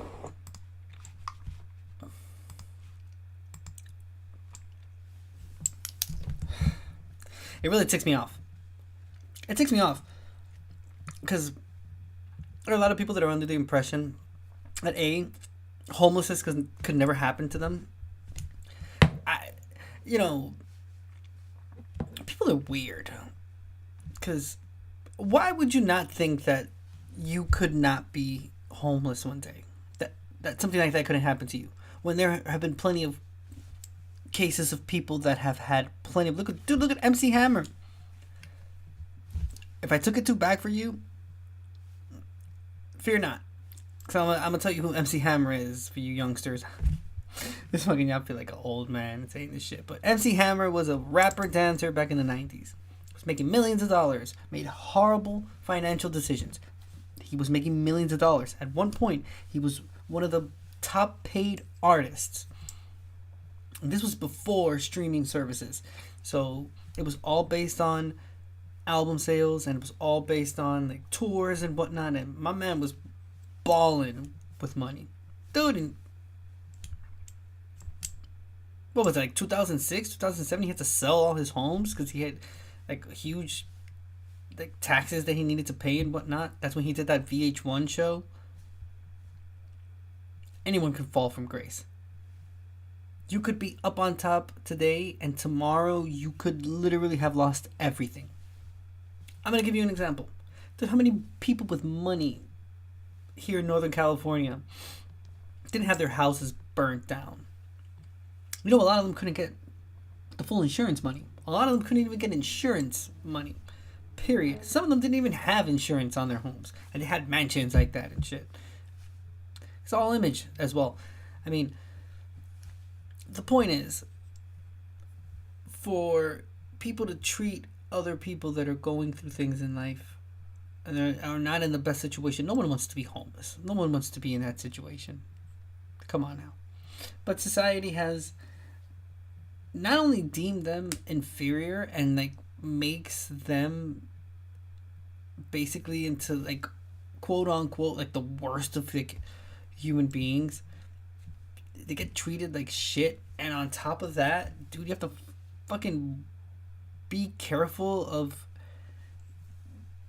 apparently like youngsters that want to go out with pellet guns and like shoot you and whatnot. But there's always been cases of people that take out their anger and their bullshit on like homeless people out of nowhere. There's a guy that is in jail right now that he killed someone like that. Just went up to them. Person was sleeping on the street. He beat he beat the shit out of the person. He shot him or some shit like that. And he just kept walking. Yeah. The worst part is like that could be you. That could literally be you. Plenty of us are one paycheck away from being in that same situation. One bad ache in your body could literally have you sleeping in the streets. People that have tons of money, that have had it all during their life. It doesn't matter. You could end up homeless. You could end up in a very tough situation. So not only is it already dark and grim, but now on top of that, like if situations like this happen, like that fucking sucks, bro. Like, I keep saying the word like. It's just when I get a little anxious, like, there you go. See, when I get anxious, I repeat the word like a lot. I'm working on it. But then it's just so unfair. No one wants to be homeless.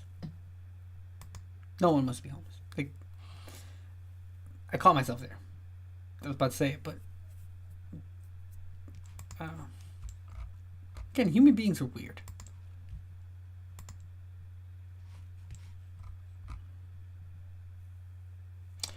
We're going to Houston. Title says, a new sketch seeks to identify last unknown victim of Candyman serial killer from 50 years ago. Reading from True Crime Daily, published August 8th, 2023. And we're in Houston, Texas. The National Center for Missing and Exploited Children, the NCMEC, released a new sketch this week of one of the victims of a serial killer known as the Candyman, in the hope of positively identifying him. The victim, who had become known as John Doe, 1973, was found deceased August 9th, 1973, in Houston, but officials said he had most likely been dead for at least a year.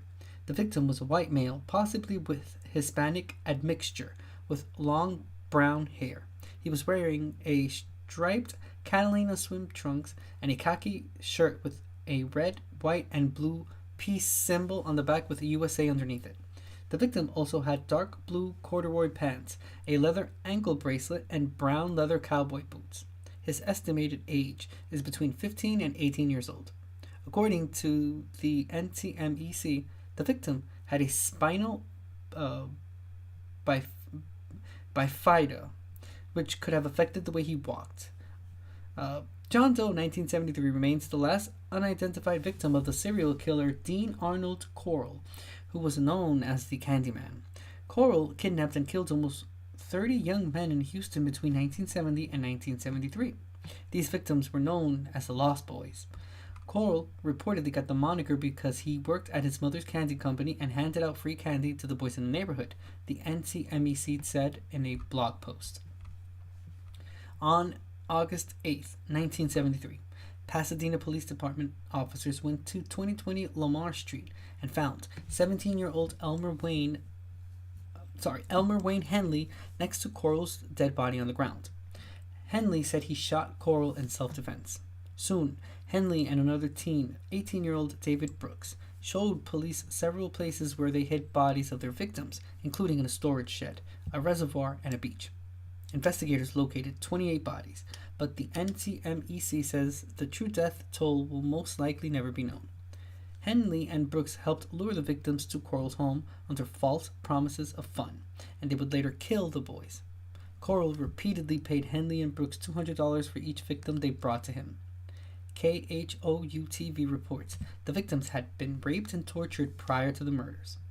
Brooks and Henley were arrested on several counts of malice murder, and they both pleaded not guilty. However, they were both convicted. Henley was sentenced to 6 life terms in prison. Brooks got a life sentence but died in 2020 following a bout of COVID-19.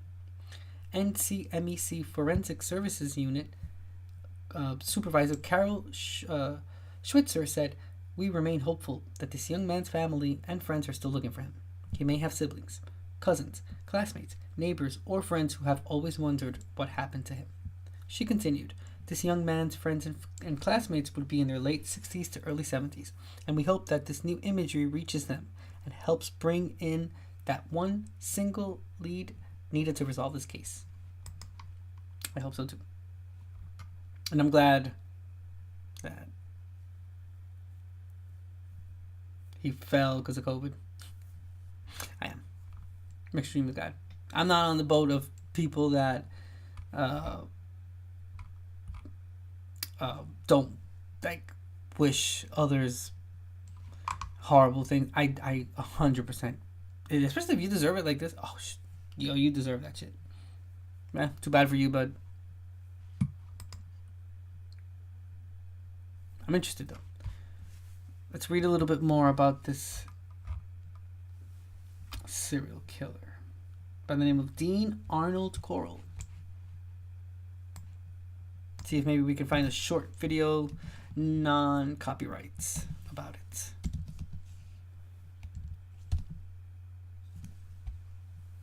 Damn.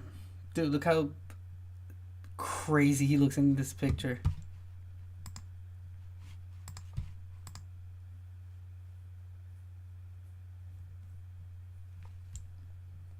Some crazy eyes. Alright. Let's see what Criminal Minds Wiki has to say. It's wiki for everything. It's crazy.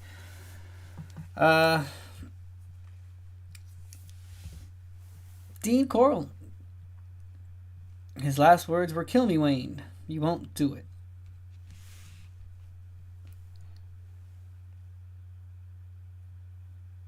Damn. I don't get it. I wonder who he was talking to. Okay, so Dean Arnold Corll, aka the Candyman, or the Pied Piper, yeah, was an American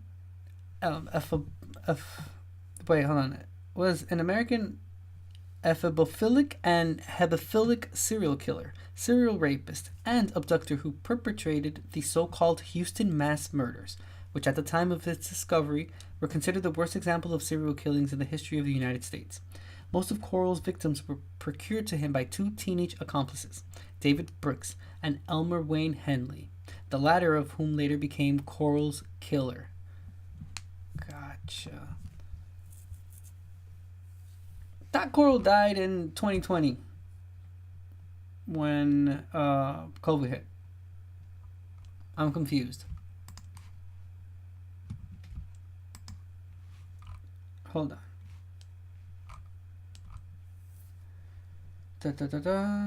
Okay. Sorry. Brooks, which one of the 2 teenagers, was the one that got a life sentence and died in 2020 following a bout of COVID. They don't mention here anything about either one of the 2 teenagers committing the murder. Well, I mean, killing Corll, but we're going to read about it because it sounds pretty interesting. Which is why Corll's last words is, "Kill me, Wayne, you won't do it." Makes sense. I was a bit confused there. Okay, so I don't care about his background. I give 2 shits. I'm not going to glorify or, it's unnecessary at this time. Let's see what it says about the Houston mass murder. So Corll's first known murder victim was Jeffrey Conan, a student at the University of Texas in Austin, whom he abducted while hitchhiking on September 25th, 1970. Conan's body was later buried in High Island Beach. Around the time of Conan's death, Brooks interrupted Corll in the act of raping 2 teenage boys, whom he strapped to a torture board. Coral promised Brooks a car in return for his silence, and he accepted the offer. Shortly after murdering the boys, Coral bought Brooks a green Chevrolet Corvette. Later, Coral offered $200 to Brooks for any boy he could lure to Coral's apartment. On December 13th, Brooks lured 2 boys away from a religious rally, and Coral raped and killed them. On January 30th, 1971, Coral and Brooks encountered 2 boys walking home. The boys were lured to Coral's van and driven to his apartment, where they were raped and killed. The bodies were then buried in a boat. The bodies were then buried in a boat shed he owned. Between March and May, Coral abducted and killed 3 more victims with Brooks's help. On August 17th, Coral and Brooks encountered an acquaintance of Brooks named Reuben Haney, walking home from a movie theater. Coral subsequently took Haney to his home and strangled him to death. In the winter of 1971, Brooks lured Elmer Wayne Henley as a new victim. For reasons unknown, Coral spared him, offered Henley the same fee of $200 for any boy he could lure to Coral's apartment, and told Henley that he was a member of a slavery ring. Henley ignored Coral's offer for several months, but he finally accepted it in the early 1972, when Henley's family were in dire financial circumstances. On March 24th, 1972, the trio encountered an acquaintance of Henley's, Frank Aguirre, when he was leaving a restaurant. They convinced Aguirre to come to Coral's apartment with the promise of drinking beer and smoking cannabis. There, Coral pushed him onto the table and handcuffed him. When he saw it, Henley attempted to persuade Coral not to hurt Aguirre. Instead, he killed him, then revealed that there was no human slavery ring, and that he had also raped and murdered the previous boy that Henley had lured for him. Henley then followed Coral's instructions and buried Aguirre's body in High Island Beach. However, according to Brooks, Henley was a sadistic individual who enjoyed murdering boys on his own. Wow. Death. So, the murder spree continued until August 7th, 1973. Henley, now aged 17, invited Timothy Curley to attend a party at Coral's house. Curley accepted the offer, but as they were heading there, they were joined by Rhonda Williams, a friend of Curley's. Williams' father was drunk, and he attacked her that evening, so she decided to wait outside until he sobered up. Henley took pity of Williams and invited her to Coral's home. Coral was initially furious about Henley bringing a girl to his house, but later calmed down after Henley told him about Williams' father and how she could not return home, and he offered the trio beer and cannabis. They drank and smoked while Coral watched and waited for them to pass out. Henley awoke to find himself gagged, while Coral snapped handcuffs onto his wrists. The still unconscious Williams and Curley were strapped next to him in the same manner. Noticing that Henley was awake, Coral removed the gag and said that he was going to kill them all because of Williams. Henley then promised to Coral that he would participate in the torture and murder of both Curley and Williams if Coral released him, to which he agreed. The two dragged Henley and Williams to Coral's bedroom and strapped them to the board. Coral handed Henley a hunting knife and told him to cut Williams' clothes, insisting that he rape and kill Williams entirely by himself while he was occupied with Curley. By that point, both Curley and Williams had awoken. Henley removed Williams' gag and began to cut her clothes, prompting her to ask, "Is this for real?" When Henley said yes, Williams asked him, "Are you going to do anything about it?" This caused Henley to question his actions under Coral's orders for the first time. He first asked Coral if he could take Williams to another room, but he ignored him. Henley then grabbed Coral's pistol and shouted that they had gone too far and they had to stop. Coral left Curley and yelled at Henley to kill him. Panicking, Henley stepped back as Coral advanced and taunted him, saying, "You won't do it." Henley then fired once at Coral, hitting him in the forehead, but the bullet failed to penetrate his skull. Coral continued to lurch towards Henley, and he fired 2 more shots, hitting Coral in the left shoulder. Coral then spun around and exited the room, hitting the wall of the hallway. Henley followed him and fired 3 more times into his back, killing him. Henley freed Curley and Williams, and they discussed what to do. Henley just wanted to leave, but Curley convinced him to call the police and explain what happened. Once in custody, Henley confessed to Brooks and his and his own involvement in Coral's murders, and revealed the locations where the bodies had been buried. The police used unqualified convict labor to dig up the bodies, and the search was abruptly ended when their body count had just surpassed 25. The number of victims attributed to Juan Corona, who was considered the most prolific American serial killer up to that point. As a result, the total number of Coral's victims remains unknown, and some of his attributed 29 victims were known only from spare bones that did not match any retrieved bodies. Henley was later indicted for and found guilty of 6 murders. Brooks, who attempted to portray himself as a silent partner of Coral and Henley's, who was not present for any rapes and murders, was indicted for 4 murders and found guilty of 1. Both accomplices were sentenced to life in prison. Henry is currently incarcerated at the Mark W. Michael Unit in Anderson County. That's in Texas. While Brooks was incarcerated at the Ramsey Unit near Rosharon. He later died on May 28, 2022 from COVID-19, age 65. Bye. Wow. Crazy. It's a lot of people.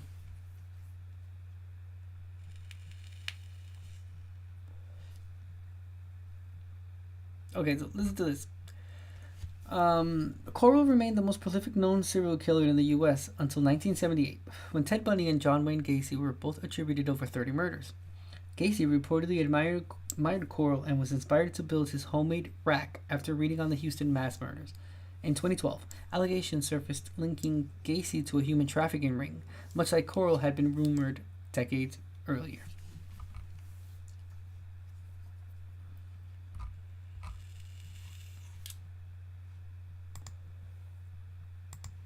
Wow, it's crazy.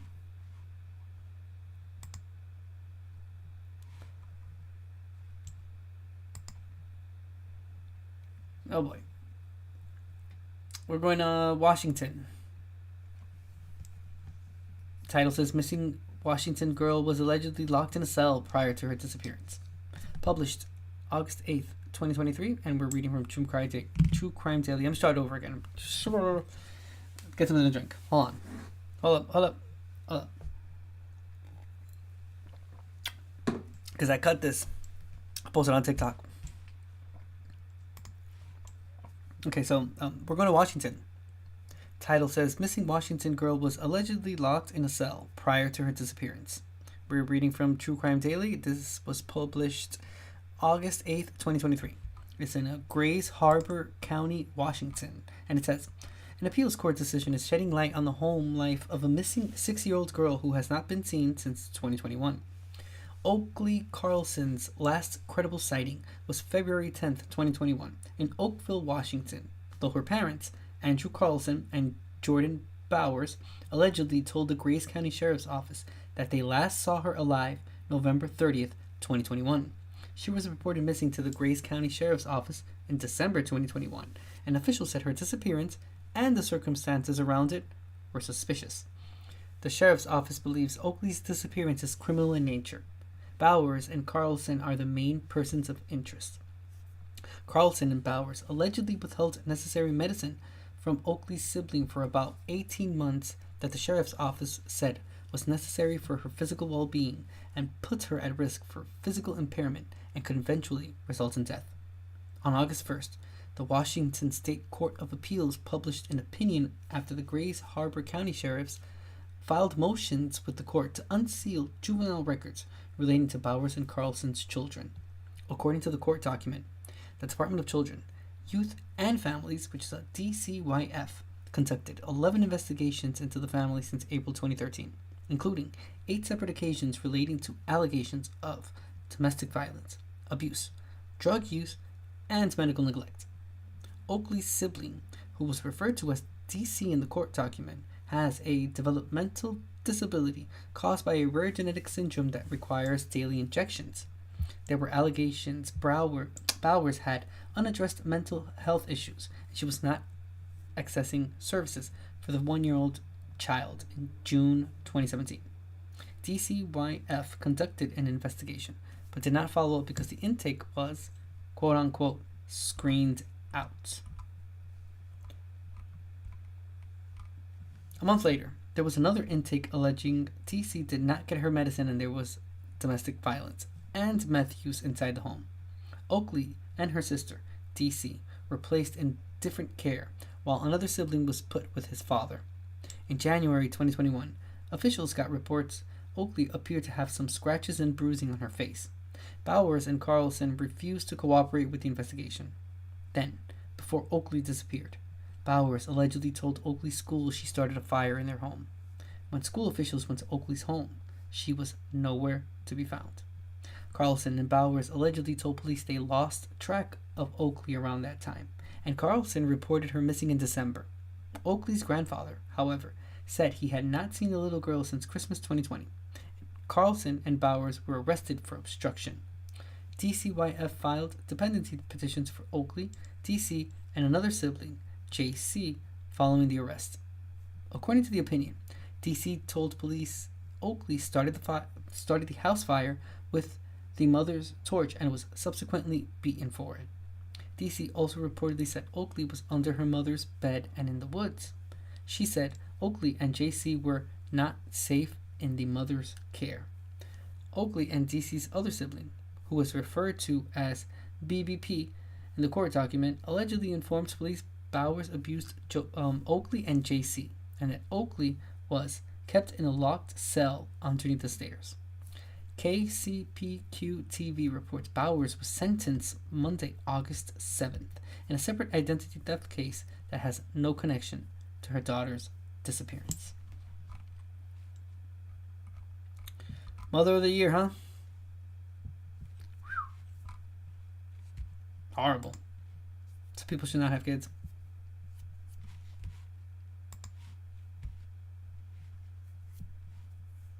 You know, sometimes people think that it's like exaggerations or some shit like that. Like when they, you know, that there's some people, including myself, that legitimately think that there should be some type of like testing, like psychological testing that people should be required to do before they bring children into this world.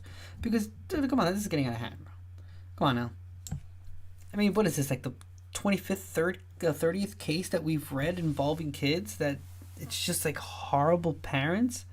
I don't understand. Like, what's the, like, but why even have a kid? Like, I don't get it. Like, not only that, there's so many people out there that can't have kids that would love, well, I mean, they could go adopt.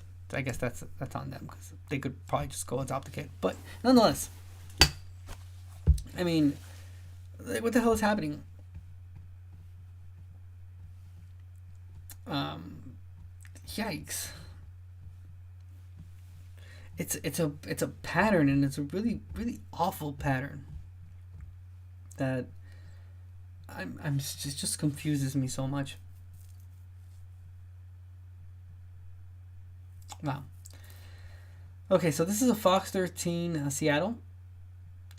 Missing girl Oakley Carlson kept locked in a cell under stairs. New court docs reveal. Boo. Why would you put the image? Normally they would just put the thing that it's blocked, but they played me. Investigators say Oakley Carlson's parents have not been helpful in the search for their daughter since her disappearance in 2021. But many people are hopeful now that the little girl's mother is sentenced to prison for a separate case. 43 months in prison. I hope I'm wrong, but this is kind of sounding like another Casey Anthony happening right before our eyes. Watch this shit drag on. And I don't even know how to explain it because I don't have a complete faith in the judicial system anyway. And one of the cases that made me think like that was the Casey Anthony case specifically. So, yeah, it just has me lose hope. So we don't know if mom or that piece of shit of a guy is going to get convicted for this. You know, Casey Anthony's still around there. Like, I saw a post of someone on Twitter that took pictures of her at a party and whatnot, like a few weeks ago. Dude, what are we doing? telling you, as a society, as a whole, we're fucked. Prison for Jordan Bowers. She targeted vulnerable victims. She took advantage. She really has not in any meaningful way taken responsibility. So it merits a sentence at the top of the standard range. It's all Sentenced for stealing nearly $27,000 in multiple cases of identity theft. The court hearing is the first time Bowers and Jamie Jo Hiles are face to face since the disappearance of Oakley Carlson. I'm very angry. I want her to sense my anger. Hiles is the former foster mother of Oakley. She cared for the little girl for 2.5 years as the Department of Children, Youth, and Families investigated allegations of abuse against Bowers and Oakley's father, Andrew Carlson. But DCYF reunified Oakley with her biological family, something Hiles says she warned the state about. That's one thing that we fought so hard against with DCYF before Oakley was returned, is we were like, we understand that reunification is the goal of foster care. If she's going to be reunified with her biological parents, please don't make it so quick. So please don't rush this. Oakley has not been seen since February 2021. Hiles says recently released court records confirm concerns about Oakley's safety before her disappearance. In a Washington Court of Appeals opinion, it says investigators interviewed Oakley's sister, who said Oakley started a house fire with Bowers' torch and was beaten for it. The sister also told detectives Oakley was under Bowers' bed and in the woods, where Bowers says she was eaten by wolves. The older sister had said that Oakley had been locked in a cabinet or starved or beaten. And so, unfortunately, those are things that I've had to live with. Concerns Hiles says she warned DCYF about, afraid of Oakley going back home to her parents. Because I couldn't do anything myself. I couldn't do anything for Oakley because we don't have any rights as foster parents. But now I can hold people accountable. Now I can say, I told you that something wasn't right. I told you that this was wrong. And you ignored me, and now my girl's missing. Now Hiles is calling out DCYF for not doing enough to protect Oakley. We need to make sure that we change the entire system so that kids aren't falling through the cracks like Oakley did. Accountability is also what some DCYF members want in their leadership. They're represented by the Washington Federation of State Employees on a petition for a vote of no confidence in Secretary Ross Hunter. The petition says Hunter has perpetuated misinformation about the work they do to protect children, contributing to a negative reputation of child welfare. If there are enough votes from DCYF members, the union will present the petition to the governor, urging Hunter's removal. Reporting from Grays Harbor County Courthouse, Frankie Thompson, Fox 13 News. Should have listened. Yeah, damn. The little girl could have had a chance to be able to stay with her foster parents, and this would not have happened. Damn, dude. Alright. Let's see, we're going to Nevada. We're coming close to the end of tonight's episode. Nevada man accused of killing the mother of his child following no contact order. Reading from True Crime Daily, this was posted August 7th, 2023. This is in Sun Valley, Nevada. And it says, a 21-year-old man is in custody on suspicion of fatally shooting the 20-year-old mother of his child over the weekend, according to a news release from the Washoe County Sheriff's Office on Saturday, August 5th. Shortly before 9:30 a.m., deputies responded to the 5300 block of Woods Drive and found Jennifer Beltran Galassi inside a car with a gunshot wound to the head. Emergency medical personnel transported her to a nearby hospital, where she was pronounced dead. The sheriff's office identified Esteban Garcia as the primary suspect and found him at a nearby home. Detectives arrested him on August 6th and booked him into the Washoe County Detention Facility on charges of open murder and possessing a firearm by a prohibited person. Prior to Beltran Galassi's fatal shooting, the sheriff's office said Garcia was convicted of domestic battery and abuse, neglect, or endangerment of a child on July 27th. A Sparks Justice Court judge issued a no-contact order with Beltran Galassi and sentenced Garcia to probation. According to the sheriff's office, the victim and suspect were involved in a domestic relationship and shared a minor child. Garcia remains held on $1 million bail. Washoe County Sheriff Darren Balam said in a statement, "On behalf of the members of the Washoe County Sheriff's Office, we express our deepest condolences and wish Jennifer's loved ones peace and courage while they endure this unimaginable loss." Sheriff Balam continued, "A person should never fear for their physical safety at the hands of their partner." Weak. What a weak, pathetic man.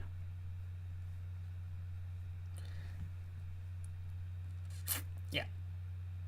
I'm just gonna say it because there's data behind it. It's also a first-hand experience because I lived where I'm about to talk about. But unfortunately, in many Latin American countries and the Caribbean, because of how prominent the patriarchy is, we have a lot of cases like this. Dominican Republic, I mean, they have like billboards in places reminding people like, hey dude, like don't like hit your wife and shit, like don't, literally I saw one the last time I was there in March. It was like, don't kill your wife, like remember, like they had like Bible verses and shit. Like that's how bad it is. So it's not so much and the reason why I mention it is because I'm from Dominican Republic. I saw this shit firsthand. Not so much experiences that I saw like with my own two eyeballs that happened to me directly, but people around me. Cases that I read in the newspaper all the time that would pop up. It was always explaining these type of things, and it sucks that there's so many. In Spanish it's feminicidios, so it's like feminicides, I guess. It's just like it's just like a lot of killing of women, and normally it's in the hands of the person they're with, their boyfriend or their husband and whatnot. Dominican Republic, I don't know if it's a heat or some shit like that, but obviously the patriarchy, but that coupled up with heat and just living in an island, I don't know what the hell it is, but this shit happens a lot, way more than what, I mean, it doesn't need to happen period point blank, but way more than normal, and that's a very scary thing. It's just it doesn't work for anyone. Don't work for us. Doesn't work for women. It's just the patriarchy doesn't work period point blank. So there's a whole bunch of dudes that they're into that shit, and I just don't understand why you don't benefit off of that at all. And it's shit that happens. It's these type of consequences that happen with that whole patriarchal mentality.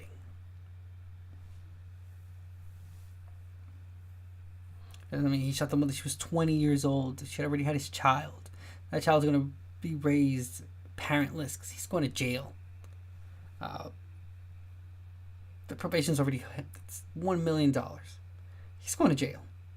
And this child is not even going to have a mother because this weak, pathetic piece of shit took it upon himself to kill her.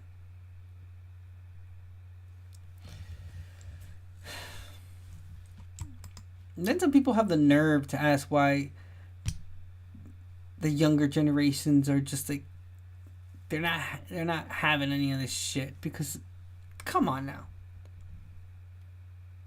This is insane. I hope he never comes out. I wish him the worst of the worst. 21 too. 21. Not only did he take this, the mother of his child who's 20 years old, not even old enough to drink.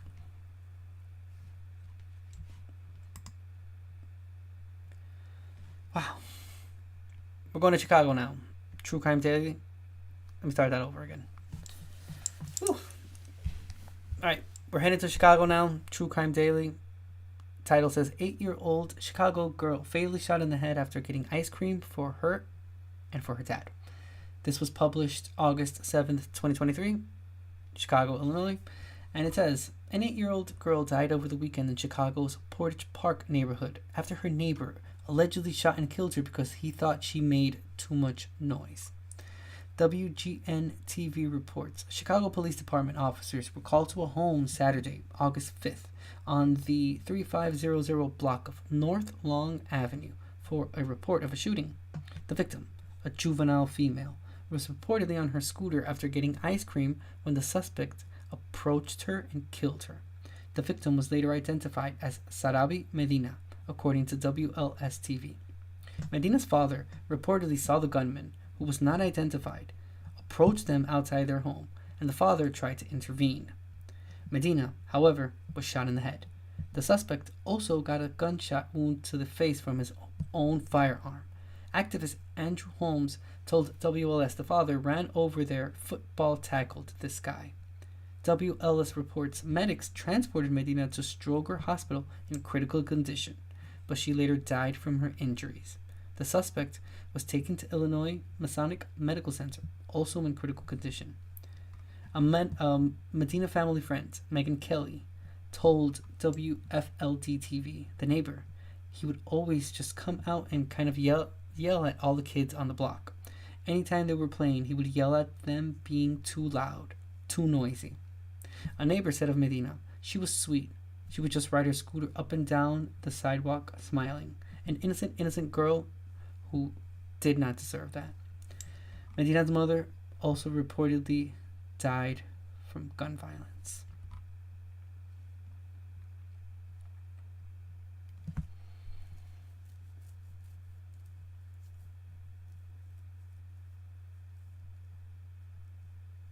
That's crazy. Wow, it's becoming a thing. It's becoming a thing. You can't even live outside in public where you have no expectation of privacy is where this man felt like kids were being too loud. So, I mean, I don't understand, like, she's on the street.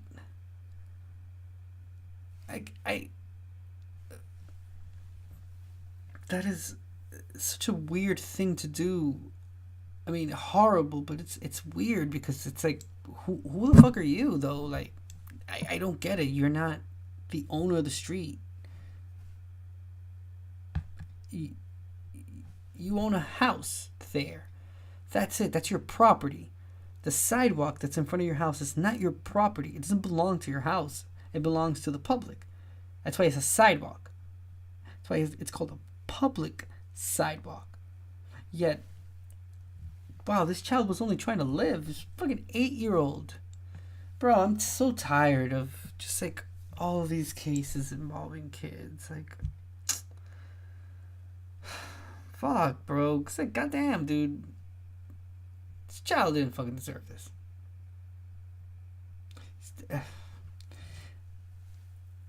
Damn, dude. Because she was being loud.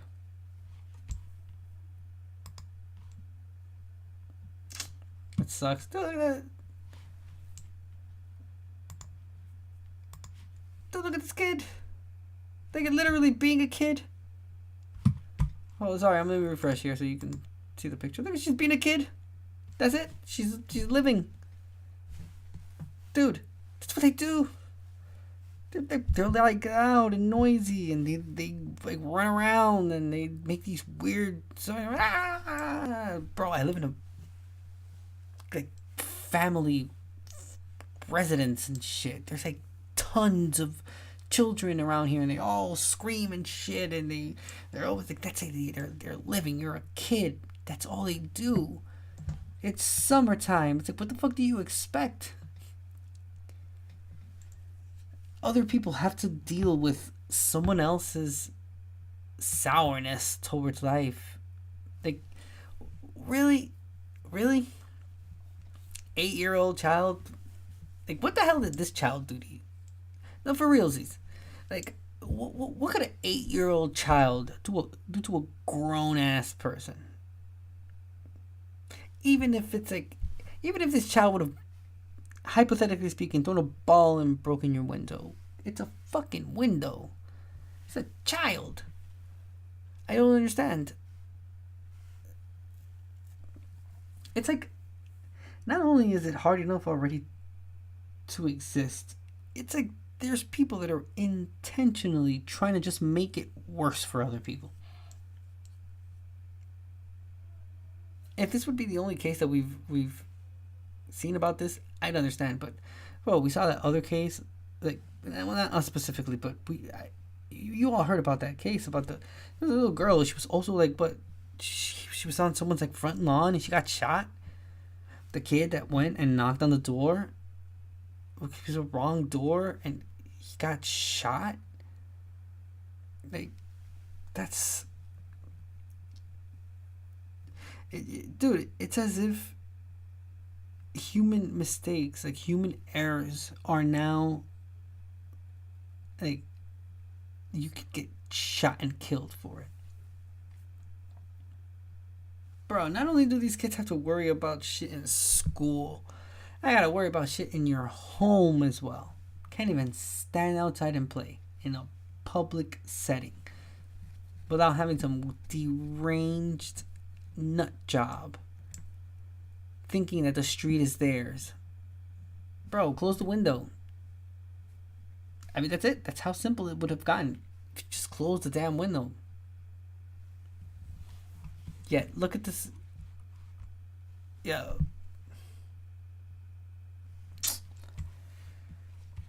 Bro. There's no video, but I don't know. Is this supposed to be a video? Because I saw that it said... There we go. Pouring of emotions tonight. Sarabi Medina was a 9-year-old girl who doted on her dog, whose father was her whole world. Her family telling me tonight she will be remembered for her smile that lit up every room she walked into. Candlelight beaming through the darkness in Portage Park tonight. I'm still trying to wrap my mind around this whole thing. Surrounding a growing memorial by the last place 9-year-old Sarabi Medina was alive. Yeah. It just makes no sense. 9-year-old, dude. Sarabi, or Bibi, would have turned 10 in December. In a few weeks, she would have been starting her first day as a 4th grade student. But all of those plans, all of that potential was stolen from her and her family. She was a beautiful person with a big, big heart. It's just a shame that her light was dimmed. Just gone, completely gone. Chicago police say the 9-year-old was shot and killed Saturday night near her home on Long Avenue after getting ice cream with her father. No parent should be burying their child. Tonight, dozens gathering in Bibi's honor, remembering her captivating smile. As her alleged killer now faces first-degree murder charges. Prosecutors charging 43-year-old Michael Goodman, who lives across the street, in the child's death. Bibi's family, having lost her mother to gun violence years ago, once again left without an explanation, only more heartbreak. How dare you think that you can just take anyone's life? And on a child? Ay, Dios. What did that child do to you? Look at that, to anybody? dude. Bruh. Police have not revealed anything about a potential...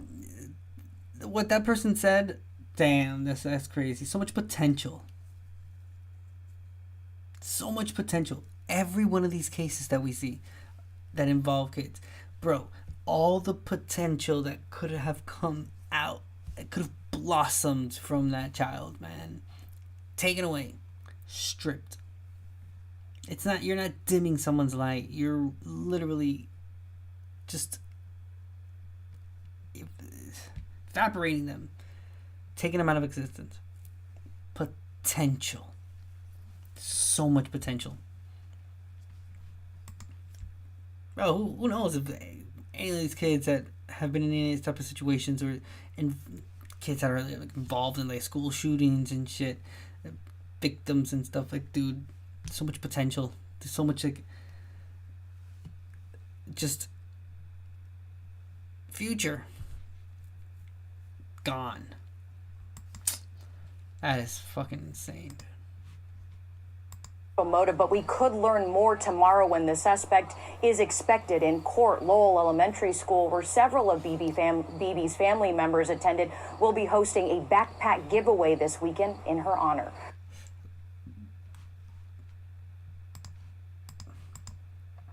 I don't know how there's people that could do this shit every day. I do this once a week, and I'm gonna start doing it twice a week. And dude, after I'm done, I watch like a whole bunch of like good news and shit. Try to balance it out because it's tough. It's tough reading through it, especially when it's these type of cases that it's in defenseless human beings. That it's crazy, dude. I hope that person faces the worst of the worst.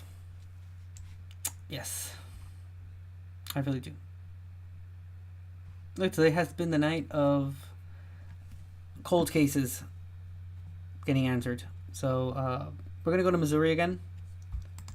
This says a Missouri man sentenced for killing a woman in 1987 whose wrists and neck were tied with a cord. True Crime Daily, published August 7th, 2023. This is in Jefferson City, Missouri. And it says, a 67-year-old man will spend a decade in prison after pleading guilty to fatally strangling a 22-year-old woman in 1987, according to the Missouri Attorney General's office. On Thursday, August 3rd, Circuit Judge Craig Hellman sentenced Kirby King to 10 years in the Missouri Department of Corrections after he pleaded guilty to manslaughter and felonious restraint in connection with Carla Delcour's slaying.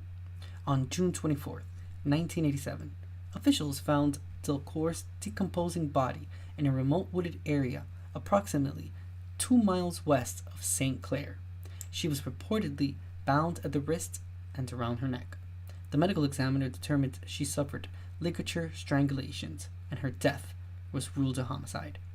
Investigators believe Delcour was killed on or around June 21st, 1987, at a residence in Franklin County, the Attorney General's office said.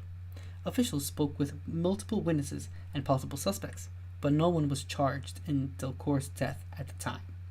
According to the Attorney General's office, the case went cold but was reopened by Franklin County cold case investigators in 2018. The next year, Franklin County prosecuting attorney Matt Backer's office initially charged King with second-degree murder. Missouri Attorney General Andrew Bailey said in a statement, "As Attorney General, I want to send the message that my office will persist in obtaining justice for victims, no matter how much time has elapsed since the crime was committed." It's a long time, though. The case was cold for 37 years. Damn. They only gave him a decade. Crazy. Alright, we have 2 more cases tonight. We're going to Georgia. And this says, Georgia man arrested after missing wife and mom of 4 is found dead. True Crime Daily, published August 7th, 2023.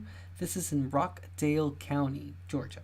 It says, law enforcement officials announced over the weekend that they discovered a missing woman's body and arrested her husband on suspicion of murder.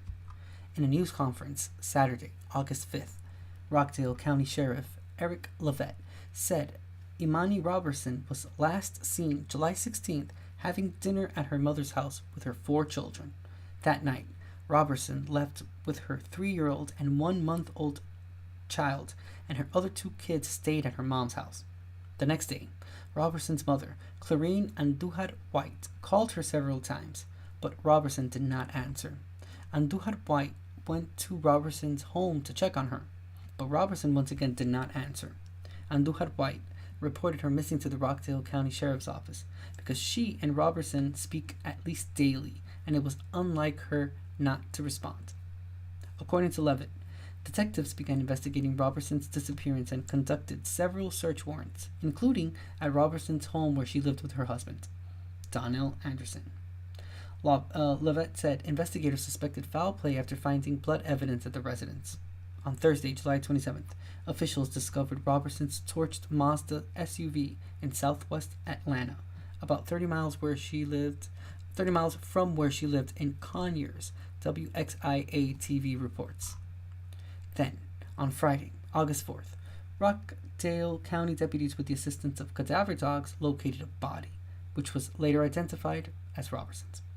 The same day, officials arrested Anderson and an apartment in Atlanta on charges of malice murder, felony murder, aggravated assault, and possession of a firearm in the commission of a felony. Lovett said additional charges are possible and that he can assure there will be another arrest in the case. The children are reportedly in their grandparents' care. Andújar White spoke at the press conference and said, "Today is a very difficult day for our family, especially the mother and the father.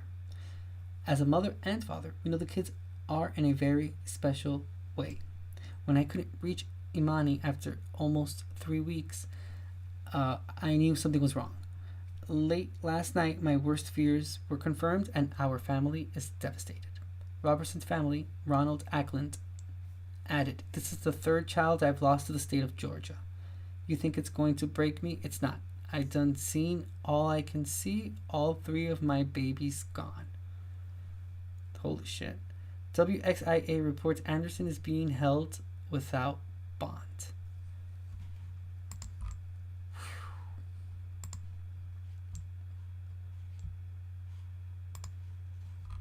All right, we are checking out 11alive.com. This is in ATL, Georgia.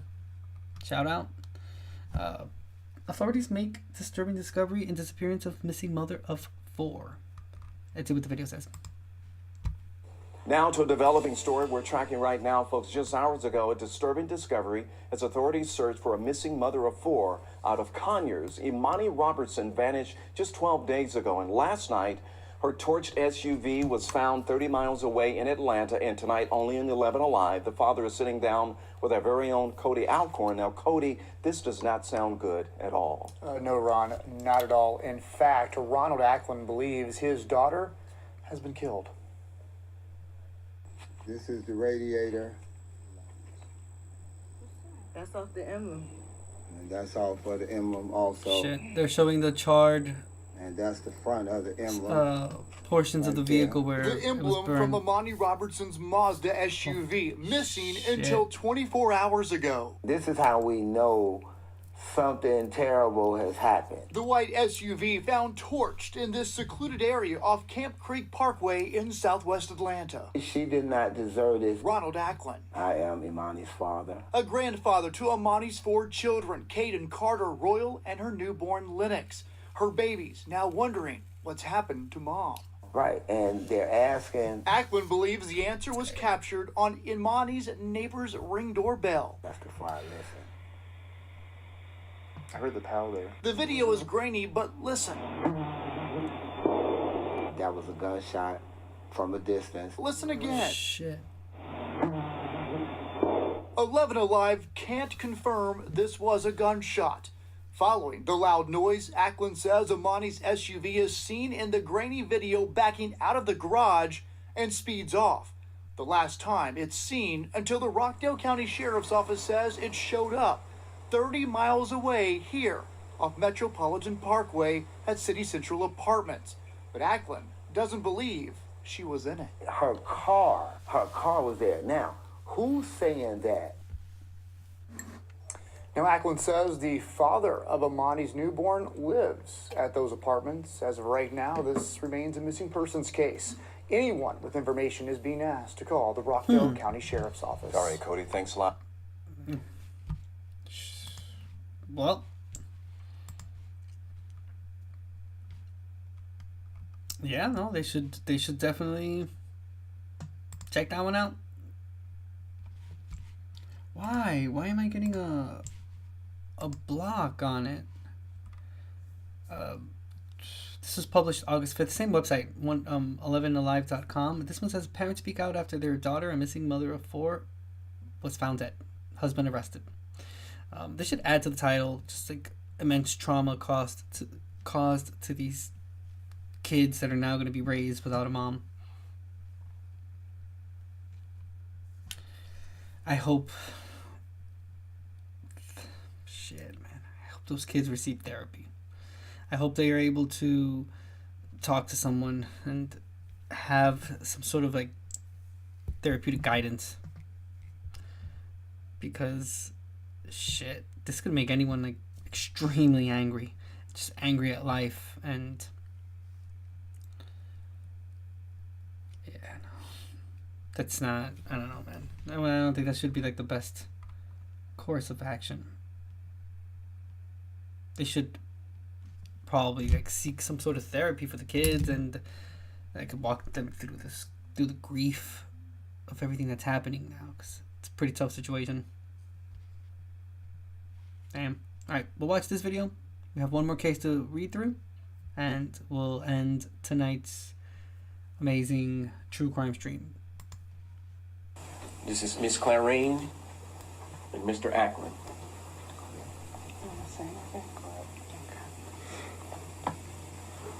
And again, I just want to reiterate here, King Angel Show, True Crime, we give voices to those that don't have it. You know, it's going through these cases. Yeah, we read it because we're interested in it, but also it's giving some sort of, I don't know, like continuity to it. It just doesn't stop at that point when it's reported. You know, just like me, there are plenty of other content creators that, you know, do live streams and make videos about these different cases, and it's a way of giving victims some sort of voice, some sort of like, you know, opportunity to have that story put out there, so people know, you know, these people existed, this person existed, this person's loss is causing this family to grieve, and there's thousands and thousands upon thousands of families that go through the same thing. So I don't know, that's the way I see it. I see it kind of like giving my little grain of rice, I guess, that could potentially help with spreading awareness of these type of things that happen, and again, giving the victims a voice. That's like the most important part. You can already hear my cat in the background. Alright, let's watch this video. Like I said, we'll read that last case, and then I'll end the stream.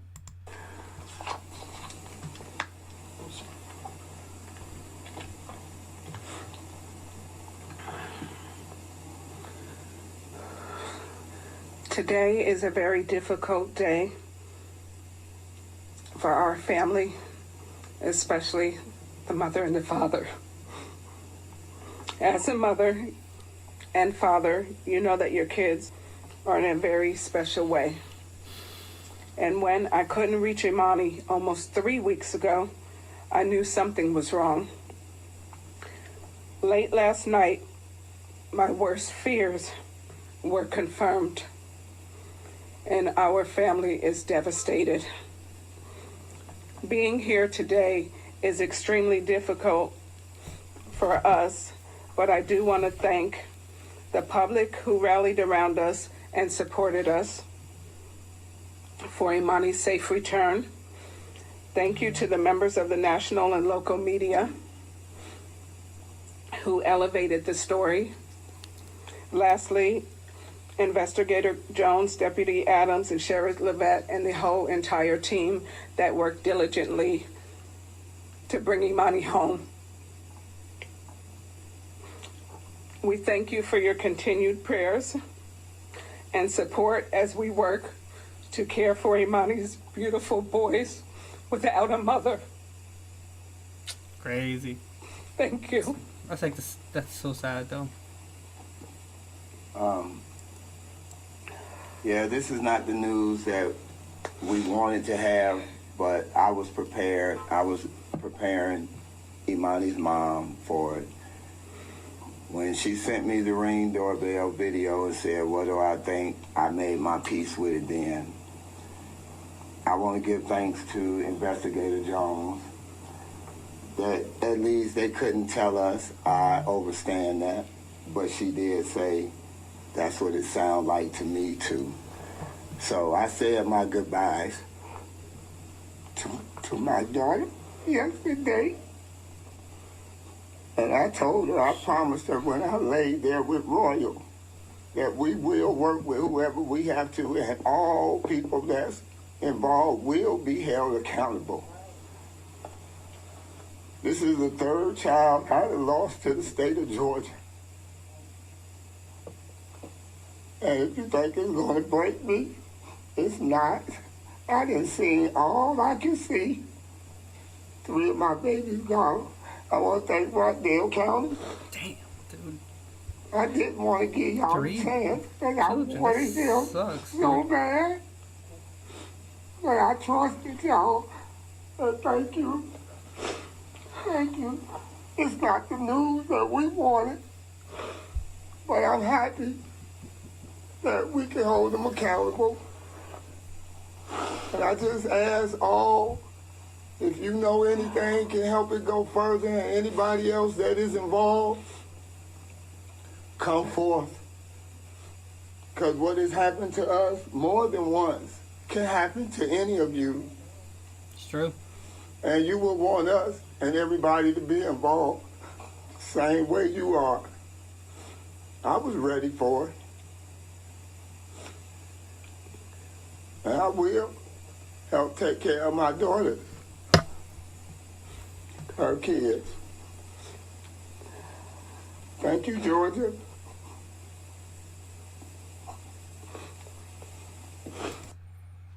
Man, that is so fucking sad. Got 3 kids. That sucks, though. Damn. I hope those kids are able to get some therapy. Help them through this grief, man. That sucks, bro. Whew. Alright, last case of the night. We are going to St. Paul. What is it? I'm sorry, that other case. St. Paul, Minnesota. We're going to St. Paul. True Crime Daily. This is a 14-year-old arrested after allegedly shooting and killing a 12-year-old in St. Paul. Published August 7th, 2023. Yeah, St. Paul. It says police took a 14-year-old boy into custody over the weekend after he allegedly fatally shot a 12-year-old during a family member's birthday celebration by accident. On Saturday, August 5th, the St. Paul Police Department announced they arrested the teen and booked him into the Ramsey County Juvenile Detention Center on a manslaughter charge in connection with the shooting of a 12-year-old on the 200 block of Stinson Street. According to KARE-TV, police went to the residence on Stinson Street at approximately 5 a.m. and found the 12-year-old shot. Paramedics transported him to Regents Hospital, where he was pronounced deceased. The boy was identified as Marquis Jones. Marquis' uncle, Martez Hill, told KSTP-TV Marquis and the 14-year-old were playing around with a gun someone brought into the house, and it went off. Hill said there were 14 juveniles inside the residence for his son's birthday. He added, "This should have never happened. This was not the day for that. This should have never happened to my nephew." Marquis' aunt said she hopes the tragedy brings a lot of attention to people who have firearms and to ensure people keep their guns safely locked away. She said she now has a nephew to bury because of somebody else's mistake. Family and loved ones are calling for the person who brought the gun into the home to turn himself in. Jeez, 14 and 12. Wow. And they arrested the 14-year-old. Crazy.